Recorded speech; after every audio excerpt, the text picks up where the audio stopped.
Okay, welcome to our Career Guidance 2022, especially crafted for the grade 10 students of Palo Alto Integrated School. So once again, good morning to all and Happy New Year first. So new year, new endeavor, new goal. And I know that you are all excited, especially for our grade 10 students, okay, for your senior high school, for your upcoming senior high school journey. Now, for a while, okay, we need to stop, look, and listen as we go along with the career guidance campaign drive, okay, brought to you by Palo Alto Integrated School. Now, to officially start the program, um, we are all inviting everyone to please focus first and kindly avoid unnecessary noises.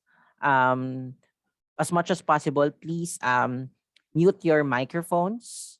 And whenever you have questions, just raise your hand virtually so that we could accommodate questions afterwards. Okay? So you can use the official, Ma'am Diane, I hope we could share this screen or the background in the chat back so they could download and they could change their background as well. Okay, if it's not yet disseminated in their GCs. Okay, so we can use the official background just like what I'm using now for the Career Guidance 2022. Okay, so without further ado, let's officially start this Career Guidance 2022. Okay, and to start the program, we're all inviting everyone for the prayer, followed by the singing of the national anthem, and of course, uh, for our preliminaries. Ma'am Diane, take it away.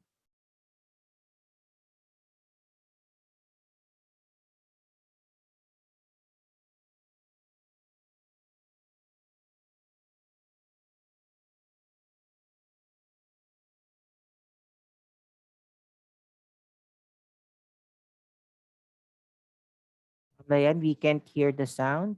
If there is any audio.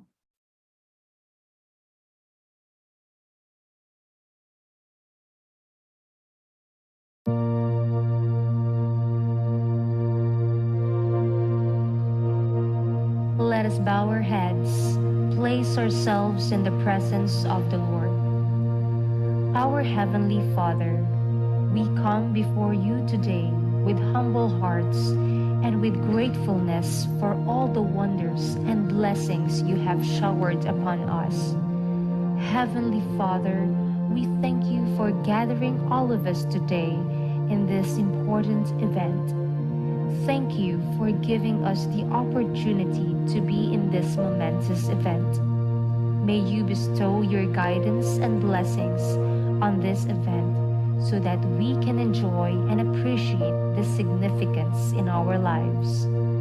Bless everyone present today that each may be able to share what he or she has for your glory and honor. Truly, discipline, perseverance, and determination to excel are instilled in us abundantly. This is not about ranking oneself among bests, but this is about the humble heart of a person who is able to see how blessed he is despite the odds and difficulties along the way. Lord, we acknowledge that everything comes from you, the God who orchestrates every second of our lives so perfectly because of his great love for us. All the praises and awards that we will receive today are meant to be given back to you. It is because of your grace and your guidance that we have come this far. Whatever is set before us, we give all the glory back to you. May this event be a success through your intervention. We ask all of this in Jesus' name. Amen.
And thank you.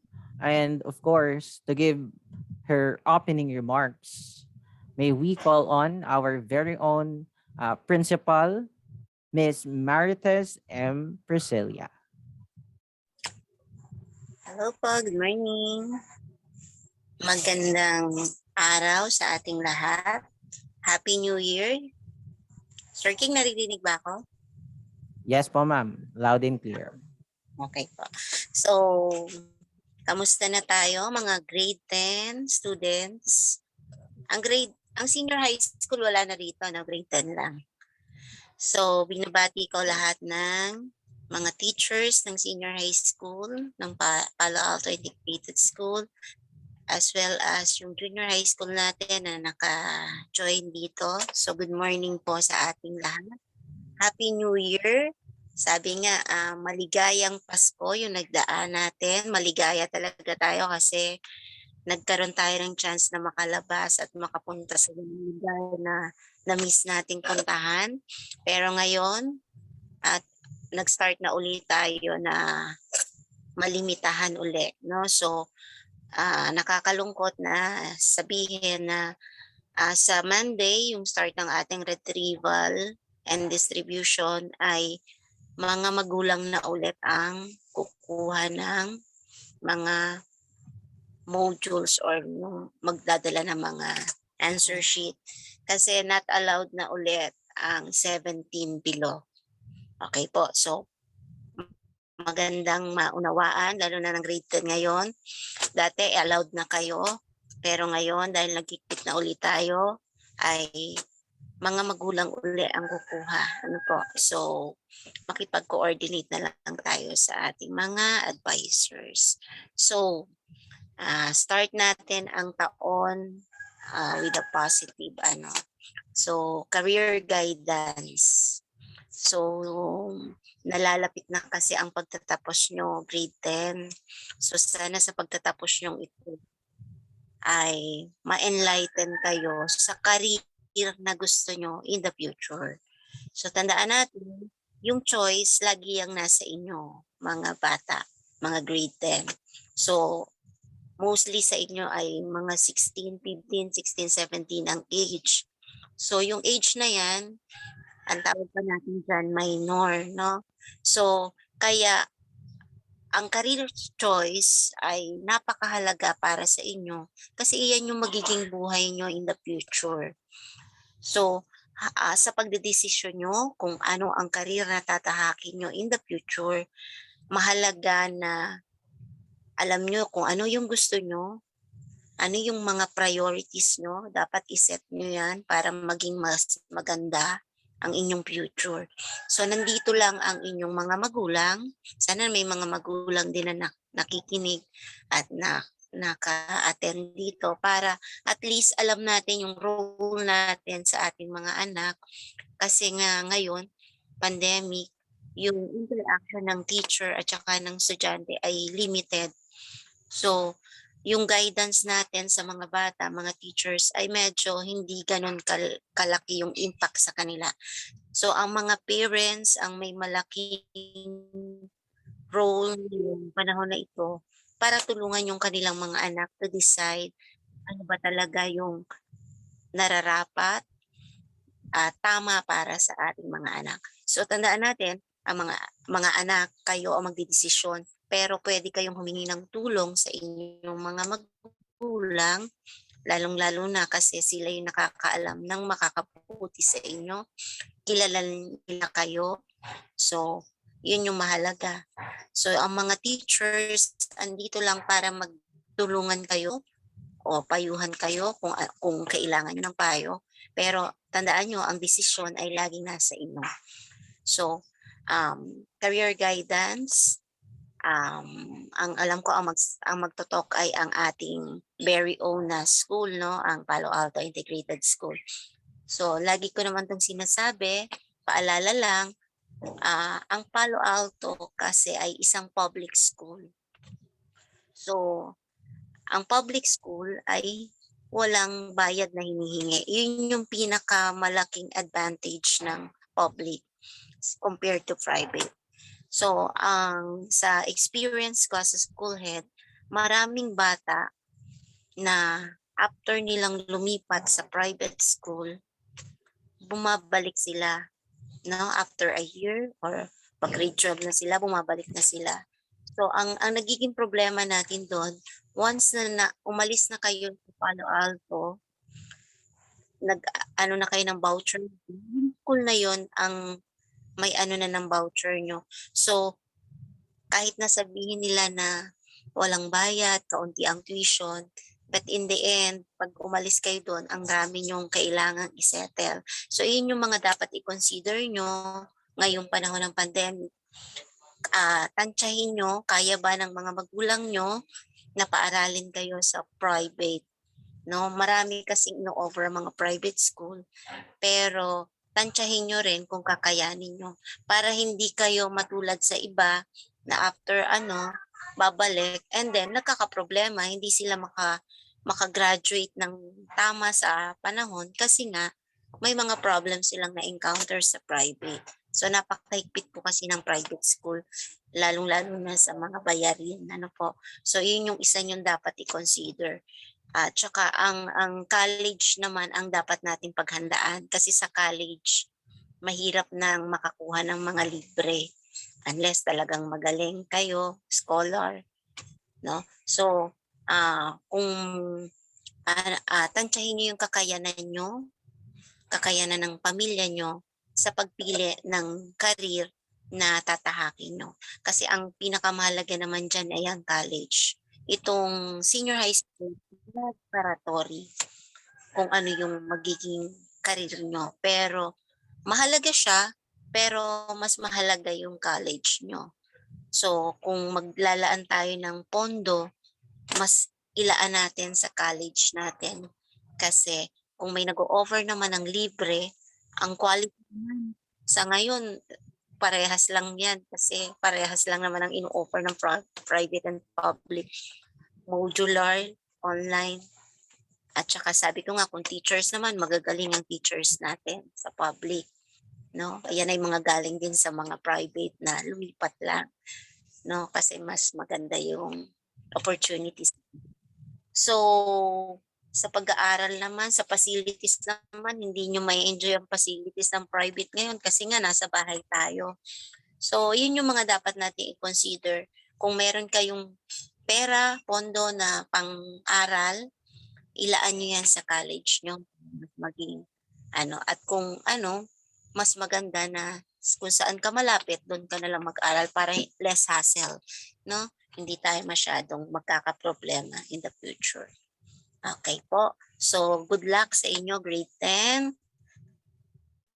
At sana ay meet nyo ang inyong mga minimiti in the future with the help and guidance of our teachers, our parents, at lahat pa ng tao na tutulong sa atin. So muli, good morning and manigong bagong taon sa ating lahat. Thank you, Ma'am Priscilla, for a very inspirational and meaningful message para sa ating mga grade 10 students. So tama si Ma'am, no? Ngayong pandemic, isa sa wise decision na dapat nating isaalang-alang ay kung paano ba tayo pipili ng ating track, especially din sa ating pipiliin na school pagdating sa senior high school. So, I know yung iba gustong maka-experience ng private, but however, due to pandemic, ang daming problema. Maaring malaki ang financial constraint ng pamilya. So, dapat isaalang-alang natin yan. And we do not settle for less naman when you choose public school. Of course, qualification-wise, matataas ang qualification ng teachers. For the laboratories, as what you can see, kung pipili, if time permits, meron din naman tayong upcoming laboratory for senior high school na 4th floor. Floors yun, 4 floors yun. So, that's a building, laboratory building. And you don't pay here because this is a public school. So it's really a wise decision to choose public school over others to really help your parents. And when it comes to the quality of education, we assure you that DepEd has the mandate to secure the highest quality, highest possible quality of education to be given to you in your senior high school journey. Okay? So without further ado, we will have the orientation for the about what is senior high school all about. So alam natin na kilala na natin na merong grade 11 and 12. After ng grade 10 may grade 11 and 12. However, ano nga ba yung senior high school? Bakit ba may senior high school? Ano ba yung content ng senior high school?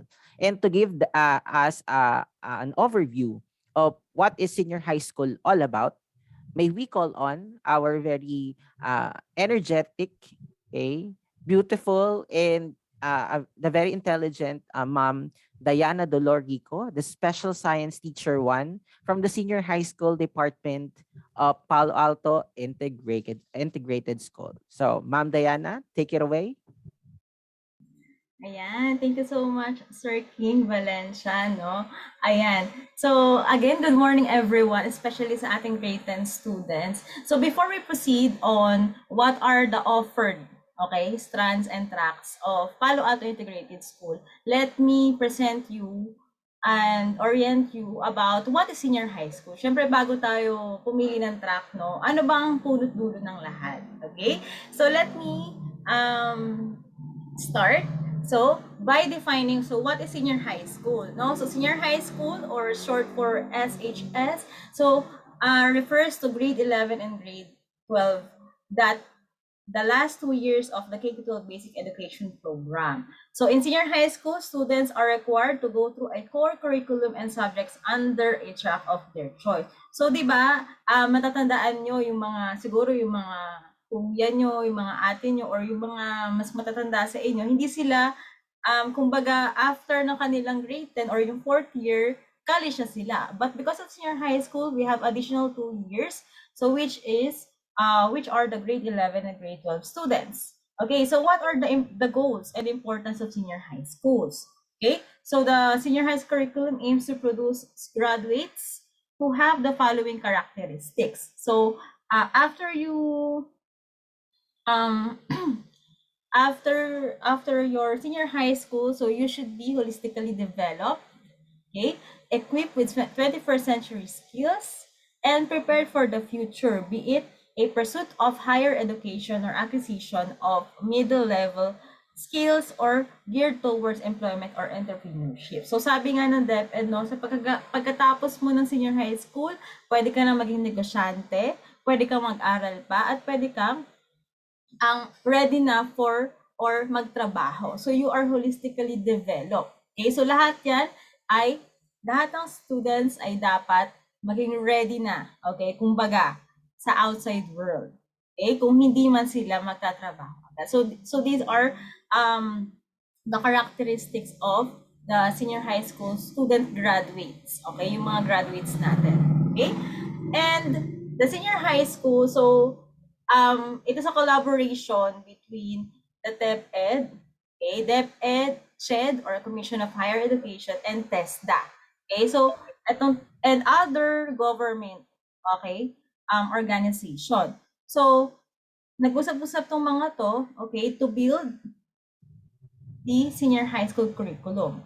Okay, so the senior high school curriculum has developed the learner's livelihood and further educational readiness in mind. Okay, so pinalano talaga siya okay, with this organization. And of course, they recognize the learner's needs, the characteristics, and the possible choices, while also considering the learner's community, culture, competencies, and career options. Okay, so makikita natin so later kung ano yung mga senior high school tracks and strands na designed for Filipino students, okay?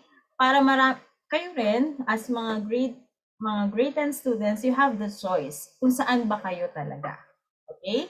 And these are the 4 senior high school tracks developed by DEP and CHED and the TESDA. So we have the academic, we have the technical vocational livelihood, we have the sports, and the arts and design. Okay?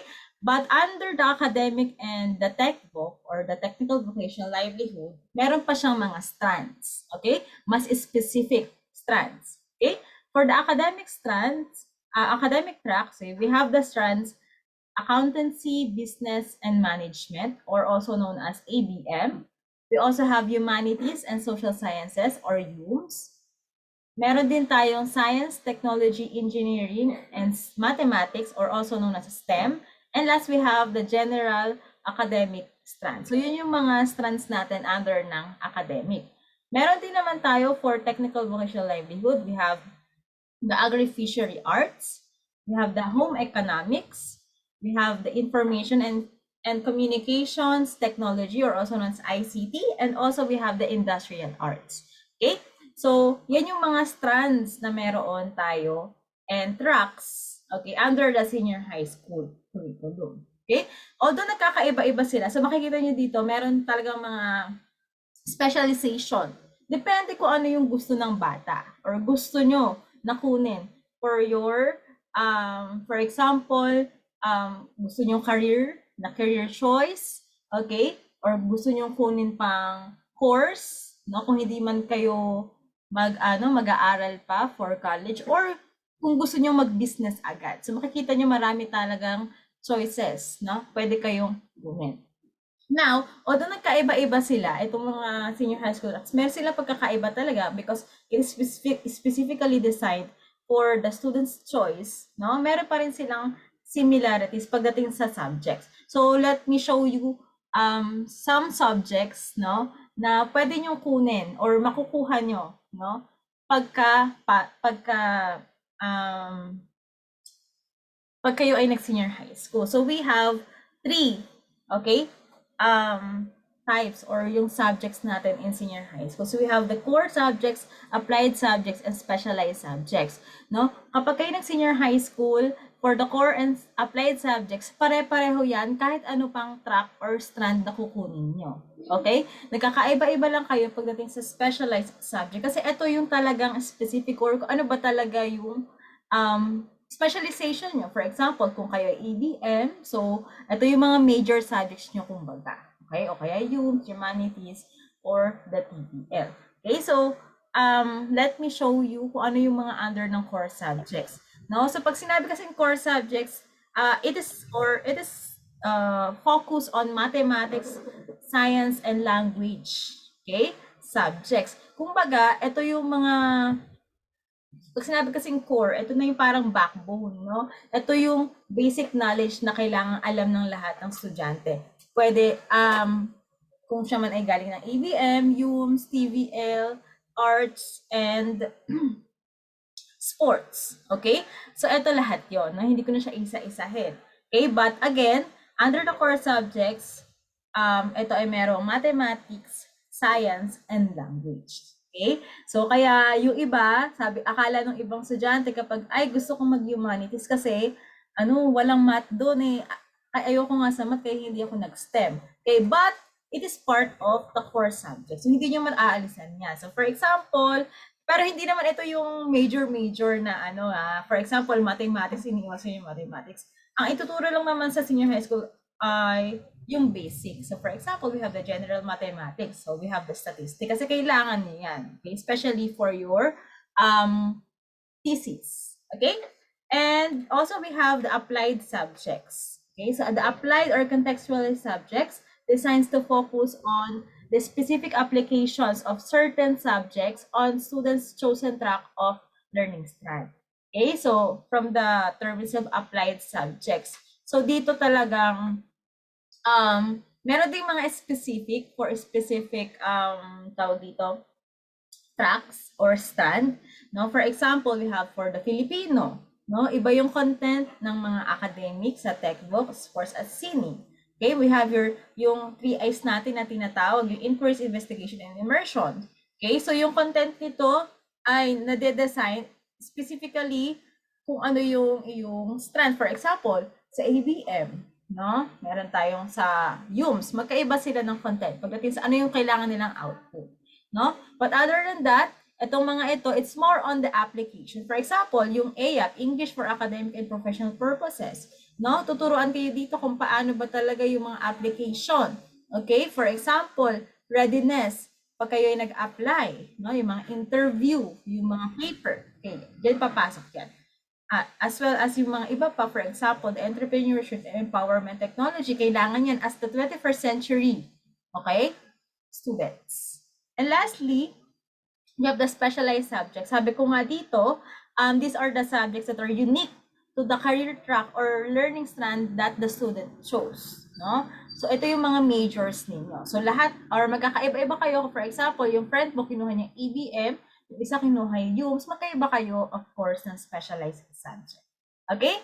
Now that you understand or you know the basics about the senior high school subjects, now the question is, what are the tracks and strands offered in PAIS or in our school, the Palo Alto Integrated School? So we only have 2 tracks. We have the academic and the technical vocational livelihood. Now, under the academic, we have 2 strands. We have the accountancy, business, and management, or also known as the ABM.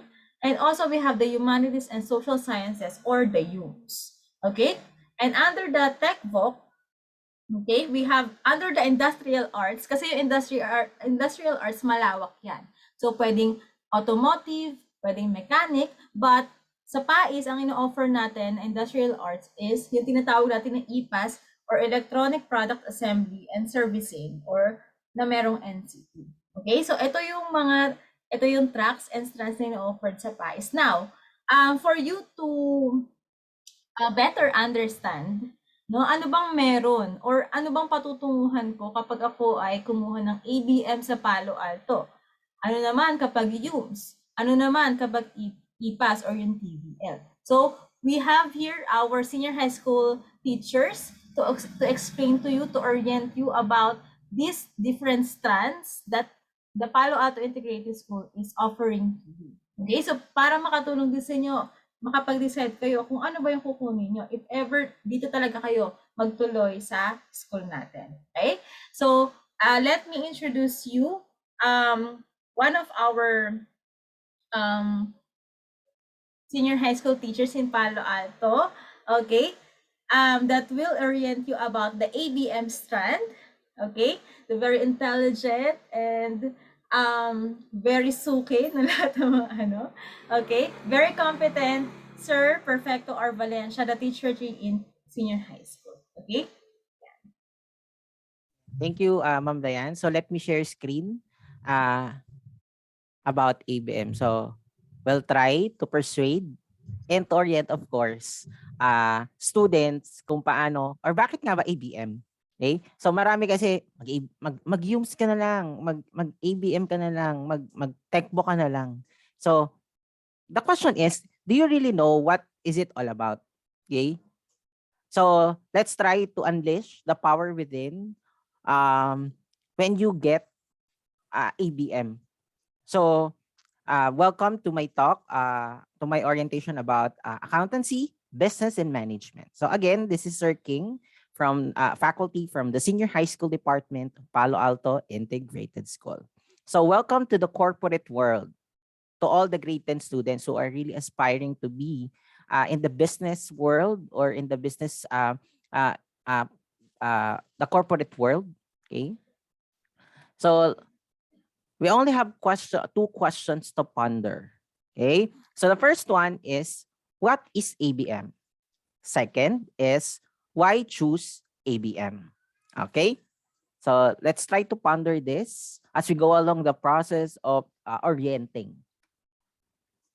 So ABM stands for, simply we know ABM. But what is ABM all about? So accountancy, business, and management. These simple three words might look simple. It may seem simple, yet it is a broad term. This strand is a broad term because it involves three interdependent fields, which is accountancy, business, and management. So it doesn't necessarily mean when you get ABM accounting lang, because there is business. There is also management. Okay? So um, what I can say is among all tracks and strands in the senior high school, isa sa pinaka may smooth transition when it comes to college is ABM. Okay? Kasi it has really its fundamentals when it comes to the business world. Okay? As you go along, when you try to enter, kasi di ba the main goal of K to 12 ay tatlo: education. If you will go to higher education, you will pursue college degrees or employment, or kung magtatrabaho ka na. And at the same time, if you will not apply for work after graduation, right after graduation, there is entrepreneurship, okay, in a way that you can start your own business. So you will be young entrepreneurs. So bata pa lang, pwede na kayong kumita. Okay, now let's dig deeper on what is ABM all about. Okay, so ABM, students are trained to think logically and scientifically. Okay, you will broaden your horizon when you get ABM, because we are not just after the arts, but also the science in business, because we really need to study this and to be trained to think logically and scientifically, because that's how we will run the business. That's how we will understand the market. Okay? And mind you, saan man kayo pumunta, there's the presence of ABM. Okay? So later on, we will try to answer all the questions in your mind. Okay? And are acquainted with the rudiments of accounting, business, and management concepts and principles. So sabi ko nga sa inyo, this is something that is too broad. Three letters, three words, but it's really broad in nature.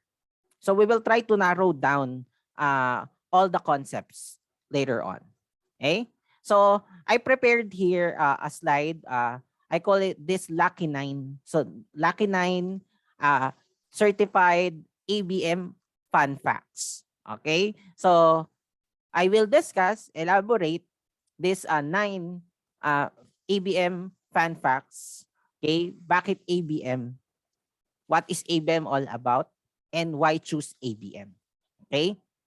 So the first one, certified ABM fun fact, is the specialized subjects in ABM. Now, marami tayong, so na-discuss kanina ni Miss Dayan about the core and applied subjects. So when we say core and applied subjects, lahat ng strand ng senior high school track, kukunin yon. Okay, magkakaroon lang ng konting variation sa applied, pero dito sa specialized, exclusively kayo lang ang kukuha. Except for the gas. Not unless ito yung i-offer sa gas. Kasi si gas, may power yung school kung ano yung i-offer niya sa mga gas students. So, pwedeng kukuha sila ng specialized subject, isa sa galing sa ABM, galing sa UMS, galing sa TechBook. So, it depends on them because that is general academic strand. However, in the focus of my talk, that specialized subjects in ABM are really exclusive for ABM. You will go through these subjects na mahuhon ang inyong skills in all the aspects of ABM. Okay? So meron tayong applied economics, business ethics, and social responsibility, the fundamentals of accounting 1 and 2. So ito na yung tinatawag na accounting subjects. And hindi ka matatawag na certified ABM student kung hindi mo pagdadaanan ang accounting 1 and 2. Okay? So business math, yes, may math din kami. May math din ng ABM. By the way, Sir King is the advisor of ABM, of grade 12 ABM. So in the context of this, although I'm an English major, I'm handling research. And of course, for the past 2 years, I'm handling ABM uh, uh, class, advisory class. And at the same time, I'm handling ABM students for the past 3 years. Okay? We have business math. So hindi porket nakarinig tayo ng math, ano na yan, X and Y. So business math is really relative to business. So more on the yung paano yung profit. Okay? So wag kayong mag-alala, hindi dito yung mga X and Y. It's more of business. Okay? We have business finance. Organization and management, business finance, yes. Kasi one of the things that you will have or acquire, skills that you will acquire in ABM, magiging yung finance skills nyo. So, meron din tayong organization and business management or orgman. So, dito it involves, di ba sabi nga ABM, M stands for management. It does not only involve how you will market, how you will account your own business, how you will understand the market trend, and but also the organization and management or handling of a business. So matututunan nyo sa ABM, paano ba magpatakbo ng business? Okay? Paano ba yung structure ng isang organization? Okay? And principles of marketing. So dito, it will highlight the entrepreneurial skills. Okay? Second fun fact is acquisition of knowledge and skills for the corporate world. Now, it emphasizes the entrepreneurial skills. So, di ba, one of the goals that one of the 3 E's is education, employment, and entrepreneurship. So, K-12 emphasizes entrepreneurial skills as one of the 21st century skills. So, kahit kayo ay senior high school graduate, kahit wala kayong bachelor's degree, doctorate, masteral, you are young entrepreneurs. You have the basic knowledge when it comes to entrepreneurship. Okay? Kasi yung mga knowledge and skills for the corporate world, it is injected, okay, or introduced in the senior high school for the ABM. Okay? So magkakaroon kayo, sabi ko nga kanina, kapag kayo nag-ABM, pag nasa business kayo, you will broaden your horizons. It will give you a lot of logical and analytical thinking skills. Hahasa ang isip kapag nag-ABM. Kasi business is a complex thing. It does not end kapag namili ka. Okay? It is not just simply a sari-sari store na, ay magtinda tayo, mamili tayo, lahat ng mga gusto nating makita natin na pwedeng itinda natin. It doesn't end there. So business is a complex thing. And it needs critical thinking skills. And it is one of the 21st century skills that the 21st century learners need to master. Okay? So next is that number 3, we have the smooth transition from high school to college business programs. So sabi ko nga, ito yung may pinakamagandang curriculum. Isa sa may pinakamagandang curriculum. Okay? Kasi dito, na-inject talaga at na-introduce yung basics like accounting. May accounting, halimbawa mag-accountancy ka. Okay? Or kahit anong subject ng business. Okay? Meron naman silang accounting pero basics lang. Hindi katulad nung accountancy na mas madami, mas grabe yung leg nila sa accounting subjects. Okay? So, dito sa senior high, kapag nag-ABM ka, matututunan mo yung fundamentals or basics ng mga business concepts and principles na magagamit mo kapag ikaw ay nag-college na. Unlike sa STEM kasi, halimbawa sa STEM, science, technology, engineering, and mathematics. So, it's quite broad pa. Unlike dito sa ABM, for example, ikaw mag-accountancy, mag-business admin ka, marketing ka, financial, business finance, meron pa rin silang mga subjects that are common to them. Okay? So sinasabi ko, smooth transition from high school to college business programs. Pag kayo ay magka-college course, okay, tapos business program ang kukunin nyo, tapos hindi kayo ABM graduate, kayo ay magkakaroon pa ng tinatawag na bridging program. So ibig sabihin, babalikan nyo yung specialized subjects ng mga tawag dito ng mga ABM. Okay? Pero kung kayo ay graduate ng non-K-12 program kayo, ibig sabihin hindi kayo nag-senior high school, may bridging program sila. Pero kapag kayo ay graduate ng K-12 at hindi kayo aligned, may kukunin or babalikan kayong subject. Halimbawa, kukuha kayo ng fundamentals of accounting bago kayo mag-majorship sa college. Okay? So, smooth transition from high school to college business programs. Okay?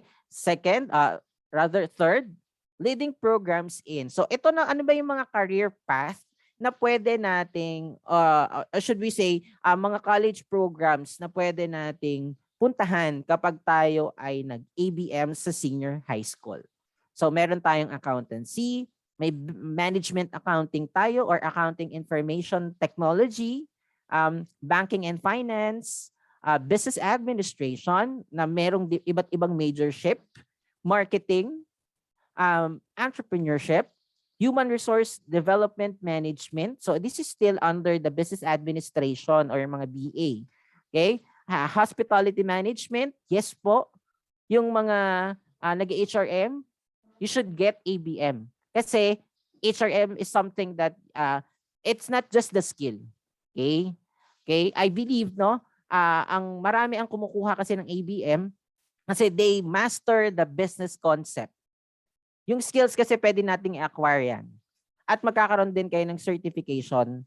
Okay? Ang advantage kasi ng tech book, halimbawa mag-HRM ka, gusto mo magluluto ka culinary arts or baking. Meron kang ite-train ka doon pagdating sa skills. Magkakaroon kayo ng NCs or National Certificate 1, 2, 3 kapag doon kayo nag-enroll. However, yung some business concepts, hindi natin natatackle doon sa tech book. Pero dito sa ABM, dito kayo na-nurture. You will master all the competencies of business. Kasi business is not just after skills, but it's really the brain that matter that on how you will run the business. Okay? So it's really a must. Okay? And tourism. Okay? Kasi nga, tourism still a business. So, gaya ng sinasabi ko or paulit-ulit kong binibigyan ng emphasis, it will broaden your horizon kapag nag-ABM kayo. Naiiba yung thinking natin. Okay? Mas nagiging critical tayo, mas nagiging analytical and logical tayong mag-isip dito sa ABM strand. Okay. Number 4 is the career path in ABM. Marami kang pwedeng puntahan pag graduate kayo ng ABM. So, ibig sabihin, kahit senior high school, yes. At some point, yes. Kasi meron tayong tinatawag na employment and entrepreneurship as one of the goals of the K-12 program. Okay. Pero, after this, when you graduate in the business course, you will have a better career path. Meron kayong sales manager, human resources or HR, marketing director, project officer, bookkeeper, para sa mga accounting graduate. Pero alam nyo ba, when you acquire the NC for bookkeeping, pwede na kayong maging bookkeeper. You will practice that. And that's a sort of professional or job. Okay? Accountant or accounting clerk, internal auditor, okay, para sa mga accounting graduate as well, pero the more complex internal auditing, no? Finance and regulatory. So ngayon, ito yung isa sa mga trend. Integrated dito si ICT. Okay? So hindi porket ABM ka, wala ka nang alam agad. Kasi sa ICT, dito sa finance and regulatory, aside sa nagre-regulate sila pagdating sa kanilang mga businesses, ngayon ang trend na sa market, ino-automate na ngayon ang mga applications nila, ang kanilang mga processes. So, ang kinukuha dito as product owner, ang tawag natin ton product owner or consultant, okay, sila yung nag-guide sa mga IT kasi ang gumagawa ng system ay IT, pero the content itself is still part from the business people. Okay? So that is really lucrative when it comes to their salary. So when we say lucrative, mataas yung sahod. Okay? Entrepreneurs, okay, of course, advertising. So lahat ng mga iba yung leg natin kapag graduate tayo ng ABM. Okay? Akala natin kapag ABM basta business lang, no? Basta account lang. So malalawak. Meron tayong advertising. So yung mga napapanood nating commercial, yung mga nakikita natin ng mga tarpaulins dyan, yung mga nakapost, okay, it's part of the advertising. At sa ABM natin yan malalaman. Okay? The bank tellers, the financial advisor, yes. Okay, marami tayo ngayon mga titinda ng insurance, pero it doesn't end there. You will be literate in the in your money, in managing your money. So nagkakaroon tayo ng literacy, financial literacy na tinatawag. At mas marami pa kayong ibang pwedeng pasukan na trabaho. Okay? So tandaan natin, tumatakbo ang ekonomiya ng Pilipinas because of business, because of all the profit, because of how we acquire all those profit para sa ating government, para yung tinatawag nating kaban ng yaman. Okay? So next, we have here the fifth one, making money in ABM. Sir, magtitinda. Pero sinabi natin, it's not always sa pagtitinda. It's not always the business. Okay? Kasi meron tayong management. Meron tayong what do you call this one? Account. So it doesn't necessarily mean na pag ABM ka, it's just about pagtitinda. Pwede din kasi tayong pumasok, hindi man tayo yung nagbi-business, pero tayo yung nag-account. Okay? So that's another sort of career path. Okay? So making money in ABM, yes, you will understand and you will be equipped with the knowledge and skills kung paano kumita kahit kayo ay senior high school pa lamang. Okay? Pero tandaan natin, dahil sa senior high school, maraming bata ang nakapag-showcase ng talents nila all over the world. Kahit ka sa fashion and designing, remember, sa Miss Universe, senior high school yung gumawa nung sa ibang bansa. Okay? At marami din ng mga product innovation na ipoproduce ng mga senior high school graduates. So dito, you will learn how to make money. Okay? Hindi nyo kailangang umasa sa scholarship. Hindi nyo kailangang umasa sa parents. Minsan nga, kayo pa yung nagbibigay. Kasi you know how to make money. Okay. Crafting business plans. Paano ba nag-make ng money? Crafting business plans and project feasibility studies. Okay? So, hindi basta makaisip na, ay, magtinda tayo ng ganito, magbenta tayo ng ganito. It will undergo a rigorous and tedious work. Ito yung tinatawag natin na business plan. Si business plan ay anchored after the project feasibility studies. Ito yung thesis ng mga ABM, composed of 7 chapters. Kasi sa project feasibility studies, madedetermine kung ang isang business ba ay kikita, kung saan ang location, kung paano siya i-manage, kung paano siya i-advertise, ano yung mga competitive advantages niya, ano yung strengths and weaknesses, threats and opportunities through the SWOT analysis.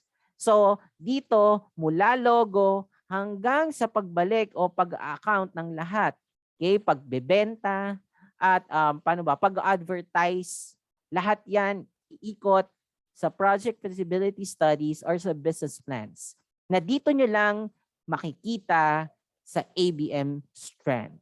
Sabi ko nga, it will highlight your entrepreneurial skills. Okay.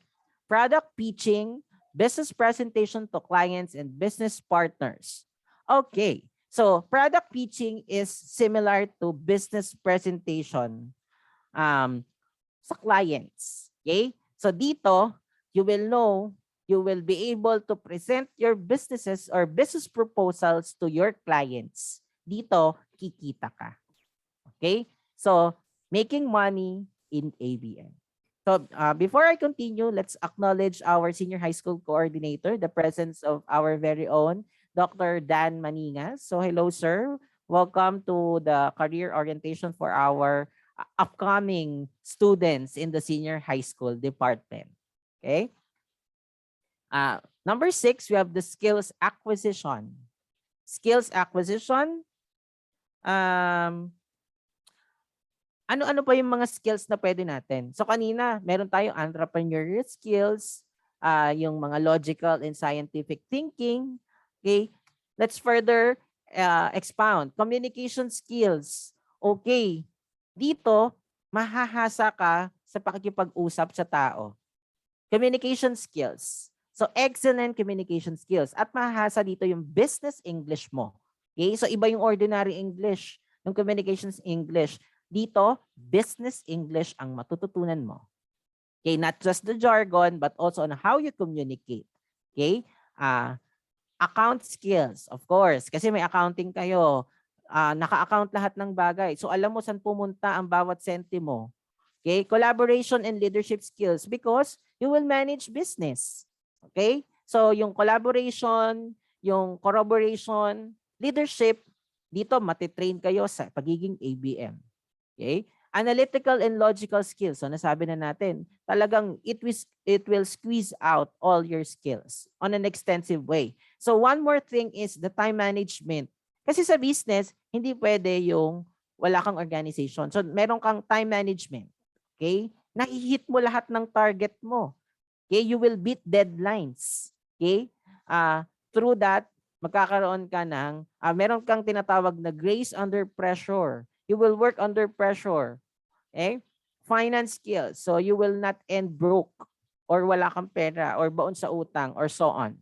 Okay? Because you learn how to make money, you will learn how you will manage your finances. Okay. Next is, syempre, additional skill ito, pero it highlights creativity. Ay, akala ko kapag YUMS, dun dapat creative. Hindi. Hindi lang sa YUMS ang creative. Dapat, meron din dito sa ABM. It is one of the main thrust of the ABM students. Yung creativity nyo. Bakit? Kasi, gagawa kayo dito ng product. Okay? Product creation. Ano yung magiging kakaiba? Ano yung makakatulong? Ano yung something nakikita? Okay? So, product creation and the product innovation. So, may mga existing products na tayo. Dito sa ABM, matututunan natin kung paano mag-innovate. And will it be feasible? Kung kikita ba siya? Okay? So product innovation is something that you really need to understand. Halimbawa, may face shield na tayo. Anong pwede nating maging business some other time after the face shield o kaya yung face mask? Lahat ng mga nakikita nating variations, yan ay from product innovation. Halimbawa, milk tea. Diba? Dati simple milk tea lang. Ngayon, ang dami ng flavors ng milk tea. Ang dami ng sizes ng milk tea. Okay? Chicken wings at kung ano-ano pa. So, it highlights creativity from logo making to unique business concepts and strategies. So, dito sa ABM, it will squeeze out your creative juices. Okay? Lahat yan. We have the 8th one, ABM as an asset. Okay, so before I proceed, makikita natin yung mga jargons. So that's how we acquire the language skills or the business English in the ABM strand. Okay, malalaman natin or maiintindihan natin yung mga jargons, yung mga specialized words used in business like asset. So meron kaming ang mga sections namin, no? Asset, equity, maiintindihan natin ano ba 'yon. So, makikita natin at malalaman natin. Now, in the context of this 8th certified ABM fun fact, ABM as an asset. Okay. No, you will know the trends in the market. Pag ABM ka, maiintindihan mo kung paano tumatakbo ang business. Ano ang trend sa market? Bakit mataas ang ganito? Kailan magtataas ang ganito? Bakit si face mask dati nung kasagsagan ng pandemic, 250 pesos isang box? Bakit ngayon si Bayo Jessic ay nagkakaubusan? Ano ang nangyayari? Bakit ang mahal-mahal? Bakit ang pamasahe ang mahal ngayon? Okay? Bakit nababasa natin sa mga balita yung mga hindi nabibentang gulay, tinatapon na lang? Okay? Bakit hindi ibenta? Bakit tinatapon na lang? So you will understand and know the market trend. Okay? Next, it determines the feasible business opportunities. So dito, malalaman nyo lahat ng klase ng businesses. Okay? Bakit sila kumita sa ganun? Bakit sila yumaman sa ganun? Bakit may mga ganitong business na ngayon? Okay? So, it will serve as an asset if you are a graduate of an ABM strand. Okay? Kasi lahat ng feasible business opportunities, pwede mong i-grab at pwede mong pagkakitaan. Di ba? Kaya nga kahit yung mga miners, yung mga online selling, bakit sila kumikita? Bakit sa pagtitinda ng itlog, ang laki pala ng kita sa leche plan? Okay? So, it will serve as an asset. Lahat ng pwede mong pagkakitaan. Kasi nga, you will make money in ABM, di ba? You will know how to make money. Okay. Next is run a business efficiently and effectively. So, maaring nakakita ka, nakaspot ka ng feasible business opportunities. But how you will manage it efficiently and effectively, that is one of the advantages or competitive advantages of being an ABM student. Kasi halimbawa may tindahan kayo, pero papatay-patay ang tindahan. Hindi yun nasusustain. So you will learn how to sustain and manage the business efficiently and effectively. Kasi ang mangyayari kapag ikaw ay nag-business nang hindi ka naman maalam, anong mangyayari? Malulugi ka. Instead na kumita ka, malulugi ka. So, dito sa ABM, you will learn a lot of business concepts and principles that you will be able to apply in running a business. So sa mga susunod na panahon, kayo na yung mga business tycoons. Kayo na yung may-ari ng SM. Kayo na yung mga business owner. Kayo na yung mga CEO, young CEO. Okay? So gusto niyo ba yon? Kayo na yung mga nasa office at nakikipag-meeting sa client sa corporate world all over the globe. Okay? So yan yung mga advantages ng ABM. Kayo na yung mga naka-coat and tie. Kayo na ngayon yung mga business partner namin or mga stakeholders sa mga susunod na panahon. And I'm really excited kung paano natin na-envision ang mga sarili natin kapag kayo ay ABM graduate. And the last one, but not the least, it will help people and the community. Hala sir, akala ko pag UMS, dito ka lang, doon ka makakatulong sa tao. Kasi di ba social science yun eh. Okay? Nandiyan yung mga iba't ibang drive, iba't ibang like community pantries, di ba? Dito pala sa ABM, you will help people in the community. Yes, it's part of being an ABM student through product innovation. So, mag-iisip ka ng mga product, it's not just about business, but the product itself, okay, that you will innovate to resolve certain problems. Okay? So, halimbawa, dati ang problema natin is pollution. Pagdating sa transportation, yung mga emission ng mga pabrika. So ngayon, nagkakaroon tayo ng mga product innovation and it's part of business concept. It's not just about science, but still about innovation. Okay?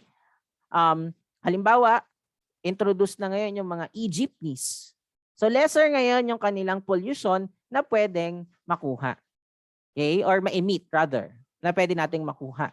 So, one more thing, halimbawa, si face shield, dati acetate lang. So ngayon, nagkakaroon tayo ng product innovation, yung scratch-free. Tapos dati, nahihirapan tayo sa mga face shield natin kasi kapag malamig, tapos humihinga tayo, lumalabo. O kaya naman, nare-reflect ng light. So, yung mga face shield ngayon, ini-innovate. And it's part of the business concept and product innovation. Okay? Combats critical social risks and threats. So dito, you will help people in the community when you combat critical social risks and threats. Halimbawa, yung mga products na one time, big time, pero sira sa kalikasan. Okay? So, yan, ina-avoid na natin ngayon. We're trying to produce products that are eco-friendly, that are sustainable to the environment and the community. So, sa pagiging ABM, you will help people and the community. Okay? So, before I end, papakita ko lang yung mga activities exclusive for ABM.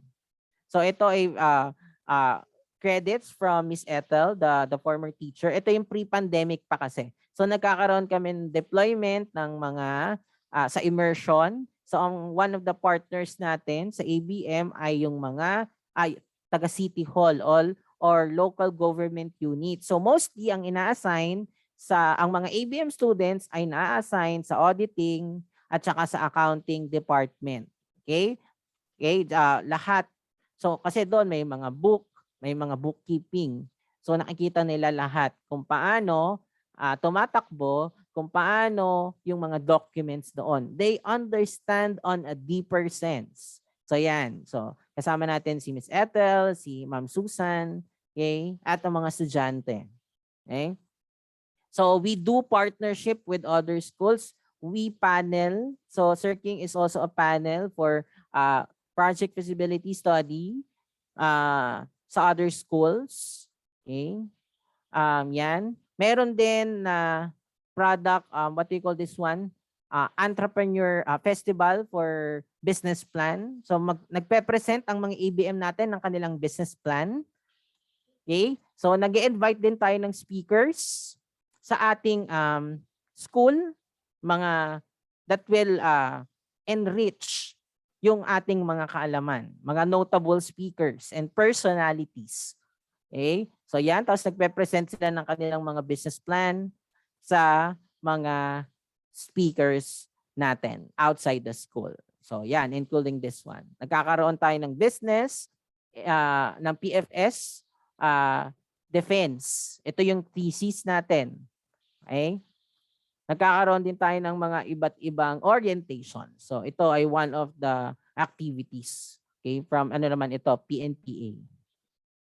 Okay, so nagkakaroon din tayo sa ABM ng mga culmination activities or mga simulation activities. Not just the business simulation but also ito ay culminating activity. Nag-organize sila sa Orgman. Ito yung kanilang culminating activity. So the last time after this ay nag-conduct sila ng party sa bata. Okay, yung project lapis at papel. Okay, so yan yung mga pre-pandemic period. Okay? So yan yung mga ito naman yung inorganize nilang event. Okay? So nagkakaroon din tayo sa senior high school ng mga recollection. That's how we internalize on a deeper sense kung ano yung mga visions natin in life. So yan. Tapos nakakapag-produce tayo ng mga competent individuals who are now in their college degree programs na nag-excel sa kanilang mga schools kasi sila ay graduate ng Palo Alto Integrated Schools. Okay? So what are you waiting for? Expand your horizon through ABM. So I'm really happy and excited to meet you and see you and welcome you here in the ABM strand for the senior high school department. So that's all for today. Do we have questions muna pala? Ma'am Diane, if we have questions po, we can entertain. Wala. Hello, I think Ma'am sir, Diane. yun, sa end, after Mamaya pa. yung, Okay po. So once again, thank you and I hope that I have enlightened you and of course, sana na help ko kayo na talagang piliin ang ABM pagdating sa sa inyong strand sa senior high school. So nabanggit na rin naman ni Ma'am, why PAIS? Why choose PAIS? So iba din yung advantage natin. Okay? Una, hindi tayo nagbabayad. Second, the teachers are really competent and has a wide experience pagdating sa field. Okay, both in academe at saka sa industry. Okay, so that's all for today. Thank you and good day.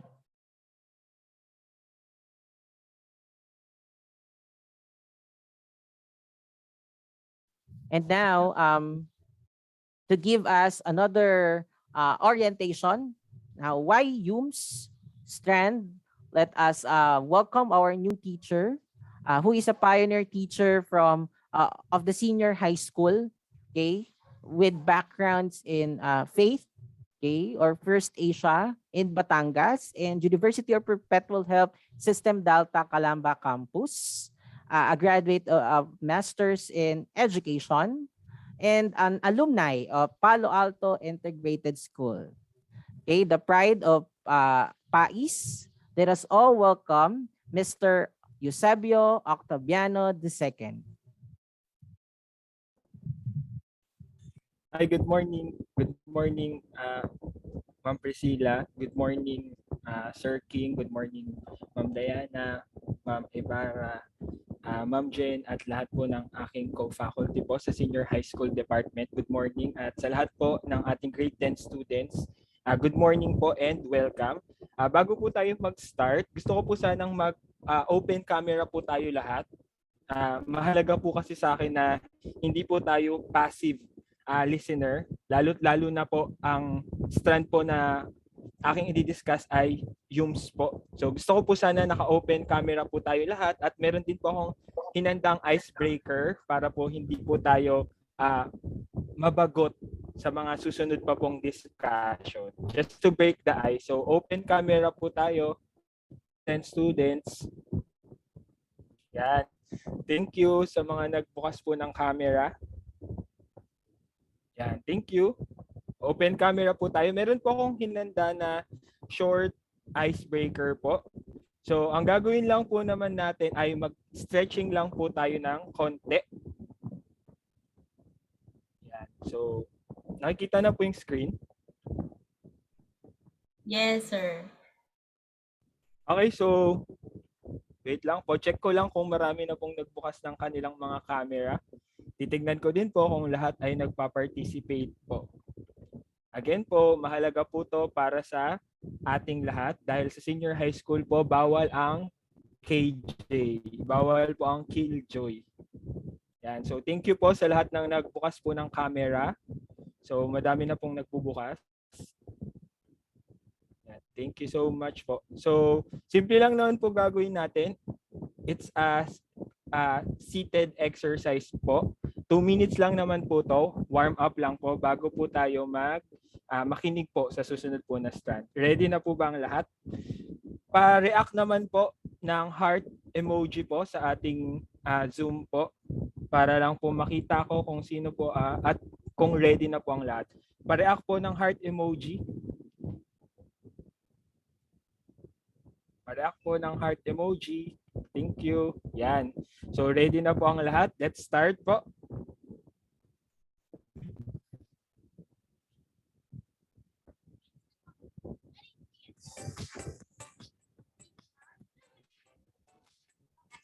Wait po, naririnig po ba? Hindi, sir. Medyo mahina, sir.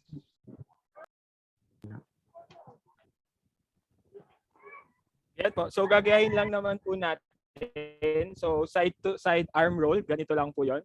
Then ready po? Let's go.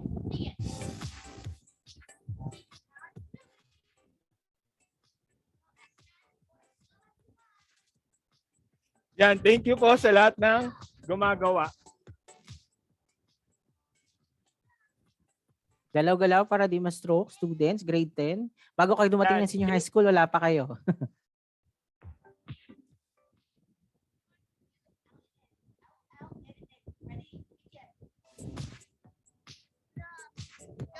Yan, so sa pa naman. You're doing great.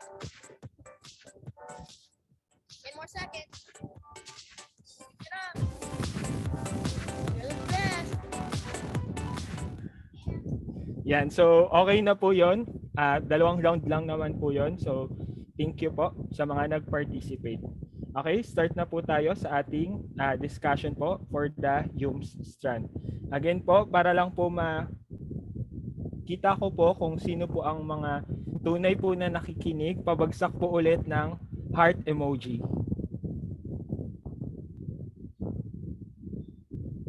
Yan, so Tingnan ko po kung sino po ang talagang nakikinig at hindi nakalagin lang sa Zoom. Yan. Pabagsak po ng heart emoji.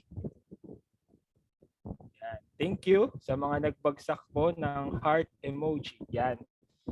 So, start na po ako ng topic po natin. So, meron lang naman po akong gustong sabihin na if you are a curious-minded person, this strand is for you. So ano nga bang strand yung tinutukoy ko dito? So ito po ang Humanities and Social Sciences strand or the HUMS strand. So once again, I'm Sir Sebi and I would like to see you in my class next school year. So you better choose Palo Alto Integrated School. And you can also find me, Sir King, Ma'am Diana, and the rest of the faculty at Palo Alto Integrated School Senior High School Department. So I hope to see you all there next school year, grade 10 students. So again, what is HUMS?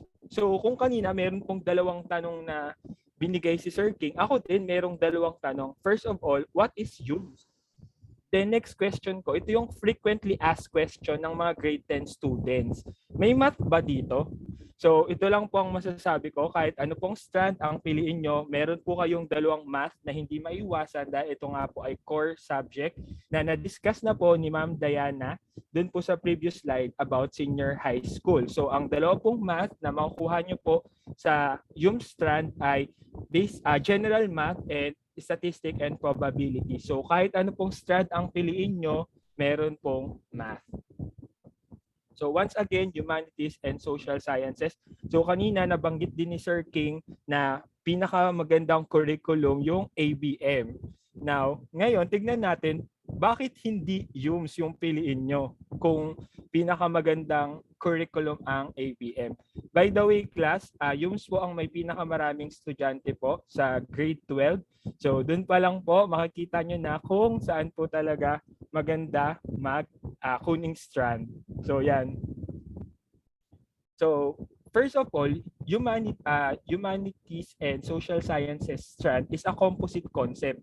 When we say composite concept, it is a concept with with underlying concepts.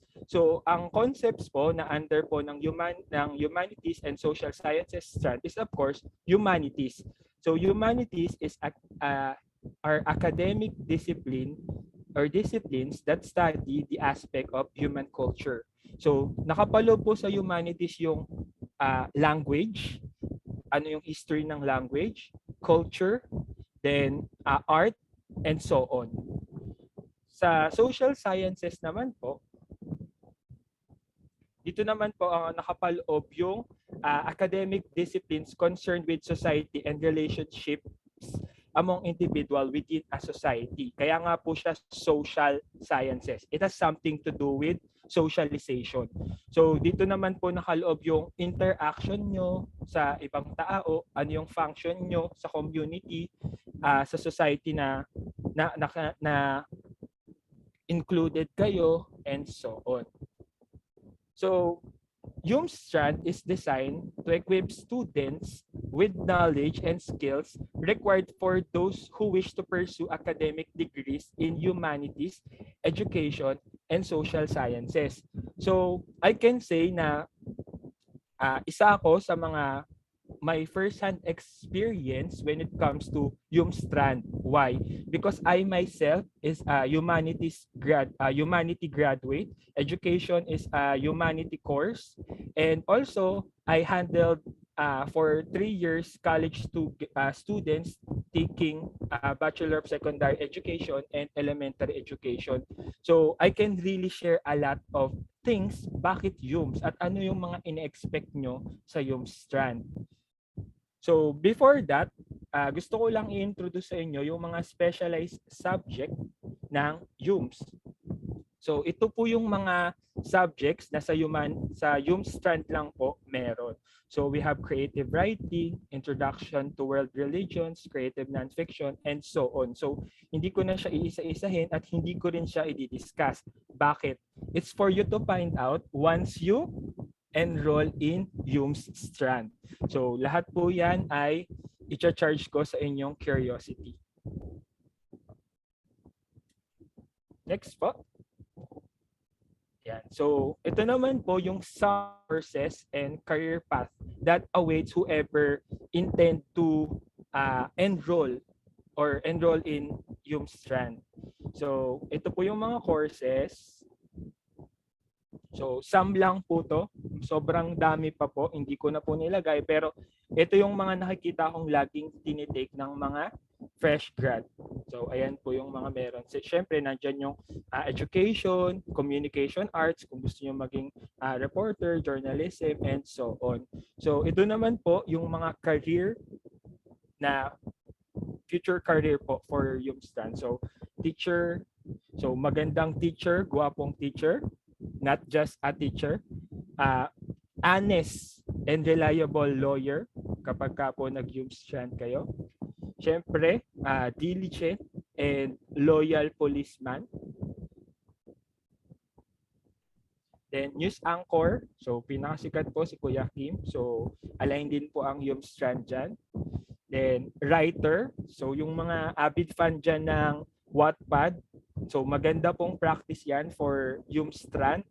Then, anthropologist, geologist, and so on. So, ito po yung mga napapanood natin sa National Geographic and so on. Again, sobrang konti pa po nito sa opportunity nag-aantay kapag ka po pinili nyo ang strand. So kanina, nag-present din po si Sir King ng facts about ABM. So ganun din po yung gagawin ko. So I have prepared 10 important facts about HUMS. So first po, strand is a complex strand. So kung iniisip nyo na madali po yung HUMS, madali siya kapag ka nag-enjoy ka. Complex siya because it deals with the study of people, yun nga, language, psychology, sociology, religion, arts, and of course, philosophy. So there are so many underlying concepts within this strand. Next, it is a research-based subject. So kung natatakot kayo sa research, at ito na rin yung reason nyo bakit hindi nyo pipiliin yung HUMS, let me remind you that research-based individual is included in the 21st century skills. So lahat po ng strand ay kailangan research-oriented. So hindi nyo po ito maiiwasan. Ang kagandahan lang po sa research-based when it comes to use, relatable po siya. Kasi nga po, humanities and social sciences. So dito po papasok yung research is life. So pwede kayong makagawa ng mga case study, pwede kayong makagawa ng mga documentaries and so on through interviews and so on because these are the common practice of yung students. And then, ito yung maganda. Pwede nyo nang isulat kapag tinanong kayo, ano yung hobby nyo? Pwede nyo isulat na you are writing. You're fond of writing and you are fond of reading. Why? Because yung strand really requires you to be a reader and a writer.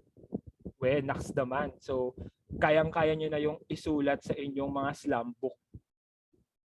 Next, it requires lots of talking. So, sa HUMS po, lagi pong mababanggit dito yung speak your mind. You should think beyond the wall. So, hindi naman porket sinabi na maraming talking dito sa HUMS, kailangan magaling ka na magsalita. So, kung natatakot ka, kung may stage fright ka, HUMS is the best strand for you. Bakit? Dito, i-expose ka sa maraming opportunity ng pagsasalita sa harap ng maraming tao. Pakikipag-usap sa community na kung nasan ka. Dun ko explain yun sa susunod po na facts. So again, if you are outgoing, sociable, and open, then you are on the right track. So, sir, paano po yung mga introvert? Pwede rin po kayo dito dahil hindi naman po limited ang strand sa extrovert student. So yung writing is an example of introvert activity. So it involves community engagement. So kung nakita nyo nga po doon sa mga specialized subject ng humanities and social sciences strand, meron po talaga siyang separate na subject for community engagement. So dito, you can explore like Dora. So dito ulit papasok yung involvement ng local community. So ano pong part nyo bilang yung strand student? So ang magiging part nyo po dito, you can conduct studies on your local government, local community. You can do case study. You can through that case study, you can answer certain problems. Bakit kaya mabilis tumaas ang COVID-19 positivity rate in Palo Alto? So dun pa lang malalaman na natin, kasi maraming dayo. So makapal yung population sa Palo Alto. Maraming nagtatrabaho outside Laguna. So yun yung exposure. So from that simple observation, that is already practicing humanities and social sciences strand. Then you can learn the latest trends. So ito yung mga usong-uso ngayon, yung mga hashtag Marisol, hashtag Marites, and so on. But the problem here is you should always be ready with the new trends. Pwedeng sa mga major subject nyo or sa specialized subject nyo, tanongin kayo ng teacher nyo na, ano yung latest news about COVID-19? Ano yung new normal ngayong school year? Ano yung commonly practice ng mga student, di ba? Meron tayong mga TikTok and so on. So, dahil po you are on the latest trend, this is somewhat good skill that you can already predict what will happen next. Example, nagsimula tayo ulit sa 2,000 lang na cases ng COVID-19. Then, nag 5K. Then, kahapon, 17K. Ano kaya yung susunod na mangyayari? So, lockdown na yon. So, bilang you are really on the latest trend, ano kaya yung pwede mong gawing preparation? Number one, mag-stock ng food pero no to hoarding, yung sakto lang. Then ano kaya yung mga pwedeng gawin mo as yung student? Syempre, wag lumabas. Then sa magsagot ng modules and so on. So yun naman po. At kasali rin po dito sa latest trend, of course, the politics and governance. So dito malalaman natin or pag-uusapan natin yung ating presidente, yung ating mga nangyayari sa politics, ano yung nangyayari, kailan nakakatulong yung gobyerno, kailan hindi nakakatulong yung gobyerno, and so on. Next naman po, ito yung another 21st century learning skill, yung creativity and critical thinking. For this one, di ba nga kanina sabi ko, you should know how to speak your mind. Dito papasok yung creativity. Paano mo ma-speak your mind in the most creative way that you can do. Example, by signing up a petition. So meron kang gustong petition, then hindi ka lang post sa Facebook. Meron kang creative way of doing it. Instead of you just posting, you just tweeting. Kasi 'di ba, students are really fond of tweeting, ranting on Facebook, 'di ba? So dito, tinuturuan tayo maging critical. Tama ba yung ginagawa natin? Creative ba yung way ng approach natin sa certain problem or no? And also, dahil nga po about creativity to and critical thinking, dapat lagi tayong curious. Kasi kapag curious tayo, uhaw tayo lagi sa knowledge. Gusto natin laging matuto.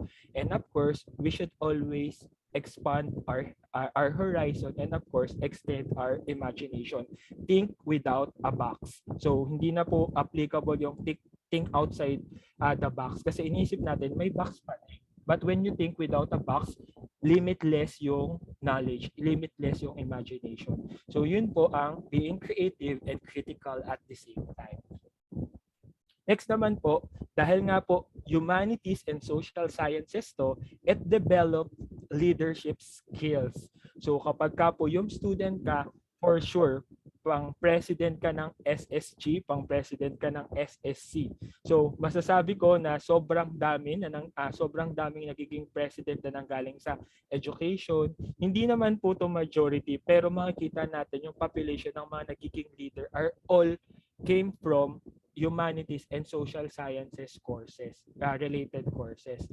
So yan. So ito nga po kung familiar po kayo sa TikTok ni Sneer. So ito yung typical picture of a Hume's classroom. So funny siya pero nakaka-relate tayo kasi ito talaga yung nangyayari. So you have the president and then you have the vice president, the treasurer. Nade-develop naman yan kahit anong strand. Pero dito sa Hume's, meron po kayong specialized subject that is intended for leadership alone. So, next po, or the 8 fun facts about Hume's, it gives you culture overload. So dito pa lang sa 8 na fact na to, sobra na akong na-excite as a student. Ang dami kong malalamang culture, bakit ganito siya mag-react, bakit ganito siya magsalita, bakit hindi sila nakain ng ganito, bakit nakain sila ng ganito, bakit ganito ginagawa nila, bakit wala silang Pasko, and so on. So, it helped it helps us to understand people more. Again, Hume's strand is about people. It's about interaction with people. It's about dealing with people. So, yan. So, sobrang dami nyong maintindihan dito, sobrang dami nyong malalaman, pero exciting at magagamit nyo sa future. Ninth, fun fact about Hume's, it develops your confidence. So kanina, kung iniisip nyo na it requires lots of talking, then kinakabahan kayo kasi nga you are not fond of talking in public, meron kayong stage fright. But because of so much exposure, so much opportunity for you to practice speaking, for you practicing social interaction, nagkakaroon ka na ng certain confidence level that you can really face the community, face your family, face kasi sometimes students are shy pa sa mismong pamilya nila. But with this strand, it will help you to discover yourself better. It will help you to understand, know yourself better. Why? Because Hume's strand is the most relatable strand. Why? Again, it talks about people. It talks about dealing with people. It talks about culture. It talks about understanding one another. And of course, it is the most relatable strand because Hume's strand is about you and you alone. It's about people. It's about you, student. It's about understanding everything about society, about culture, about language, and so on. So, ito yung pinaka-relatable. So, ito naman yung mapagmamalaki ng Hume's strand na bakit Hume's? Because it is the most relatable strand of all strand. Kahit anong pag-usapan dito, kaya mong makapagbigay ng example. Kahit anong topic dito, you can relate. Hindi ka ma-OP.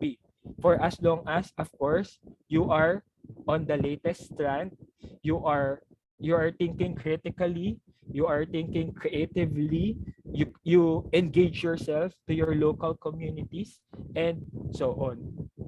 So once again, ito yung reality ng Yumstrand. Kapag sure ka na para ka sa Yumstrand, good for you. Then ngayon, kapag kino-question mo yung sarili mo, if you are for Yumstrand because you think you are not equipped enough, you are not enough, always think na Yumstrand is all about you. It is all about developing. It is about re-knowing yourself, re-understanding yourself, re-examining yourself to know what are the things that you really want in life. So, kapag iniisip mo na hindi ka pa magaling, kaya ayaw mo mag-Yumstrand, I tell you, Yumstrand is the best for you. Kasi sa Yumstrand, tuturuan ka maging magaling sa bagay na gusto mo. So, again, Yumstrand is all about you. So, yun lang naman po ang Yumstrand. And also, if you have questions, you can find us at our official Facebook page po. And of course, the Senior High School Department. So that would be all. So kung may question po about yung strand later po after po ng sharing po ng last po nating strand. So thank you po.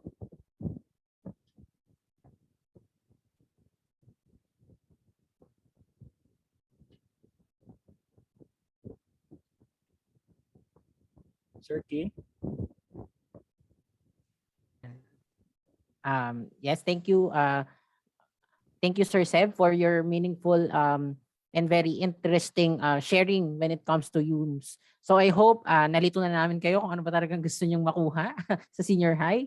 Kanina ABM, ngayon gusto nyo ng mga UMS. Now, to give us another important orientation when it comes to the senior high school. So ito naman ay para sa mga nagbabalak na acquire ng skills. Kasi yun naman talaga yun, no? Education, employment, and entrepreneurship. So to give us his talk about the tech book or the TVL track, our very own teacher, specialized in EPAS, okay? Also one of the foundations in the TVL track. Okay, aside from Ma'am Dayano, who is one of the advisors in the tech book track in our school.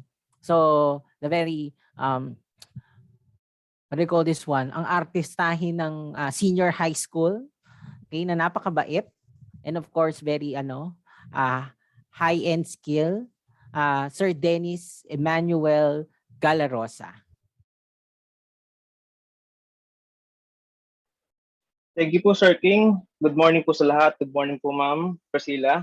Good morning, everyone, to the senior high faculties. Good morning, students. Once again, I am Dennis Emmanuel Galarosa, EPAS teacher.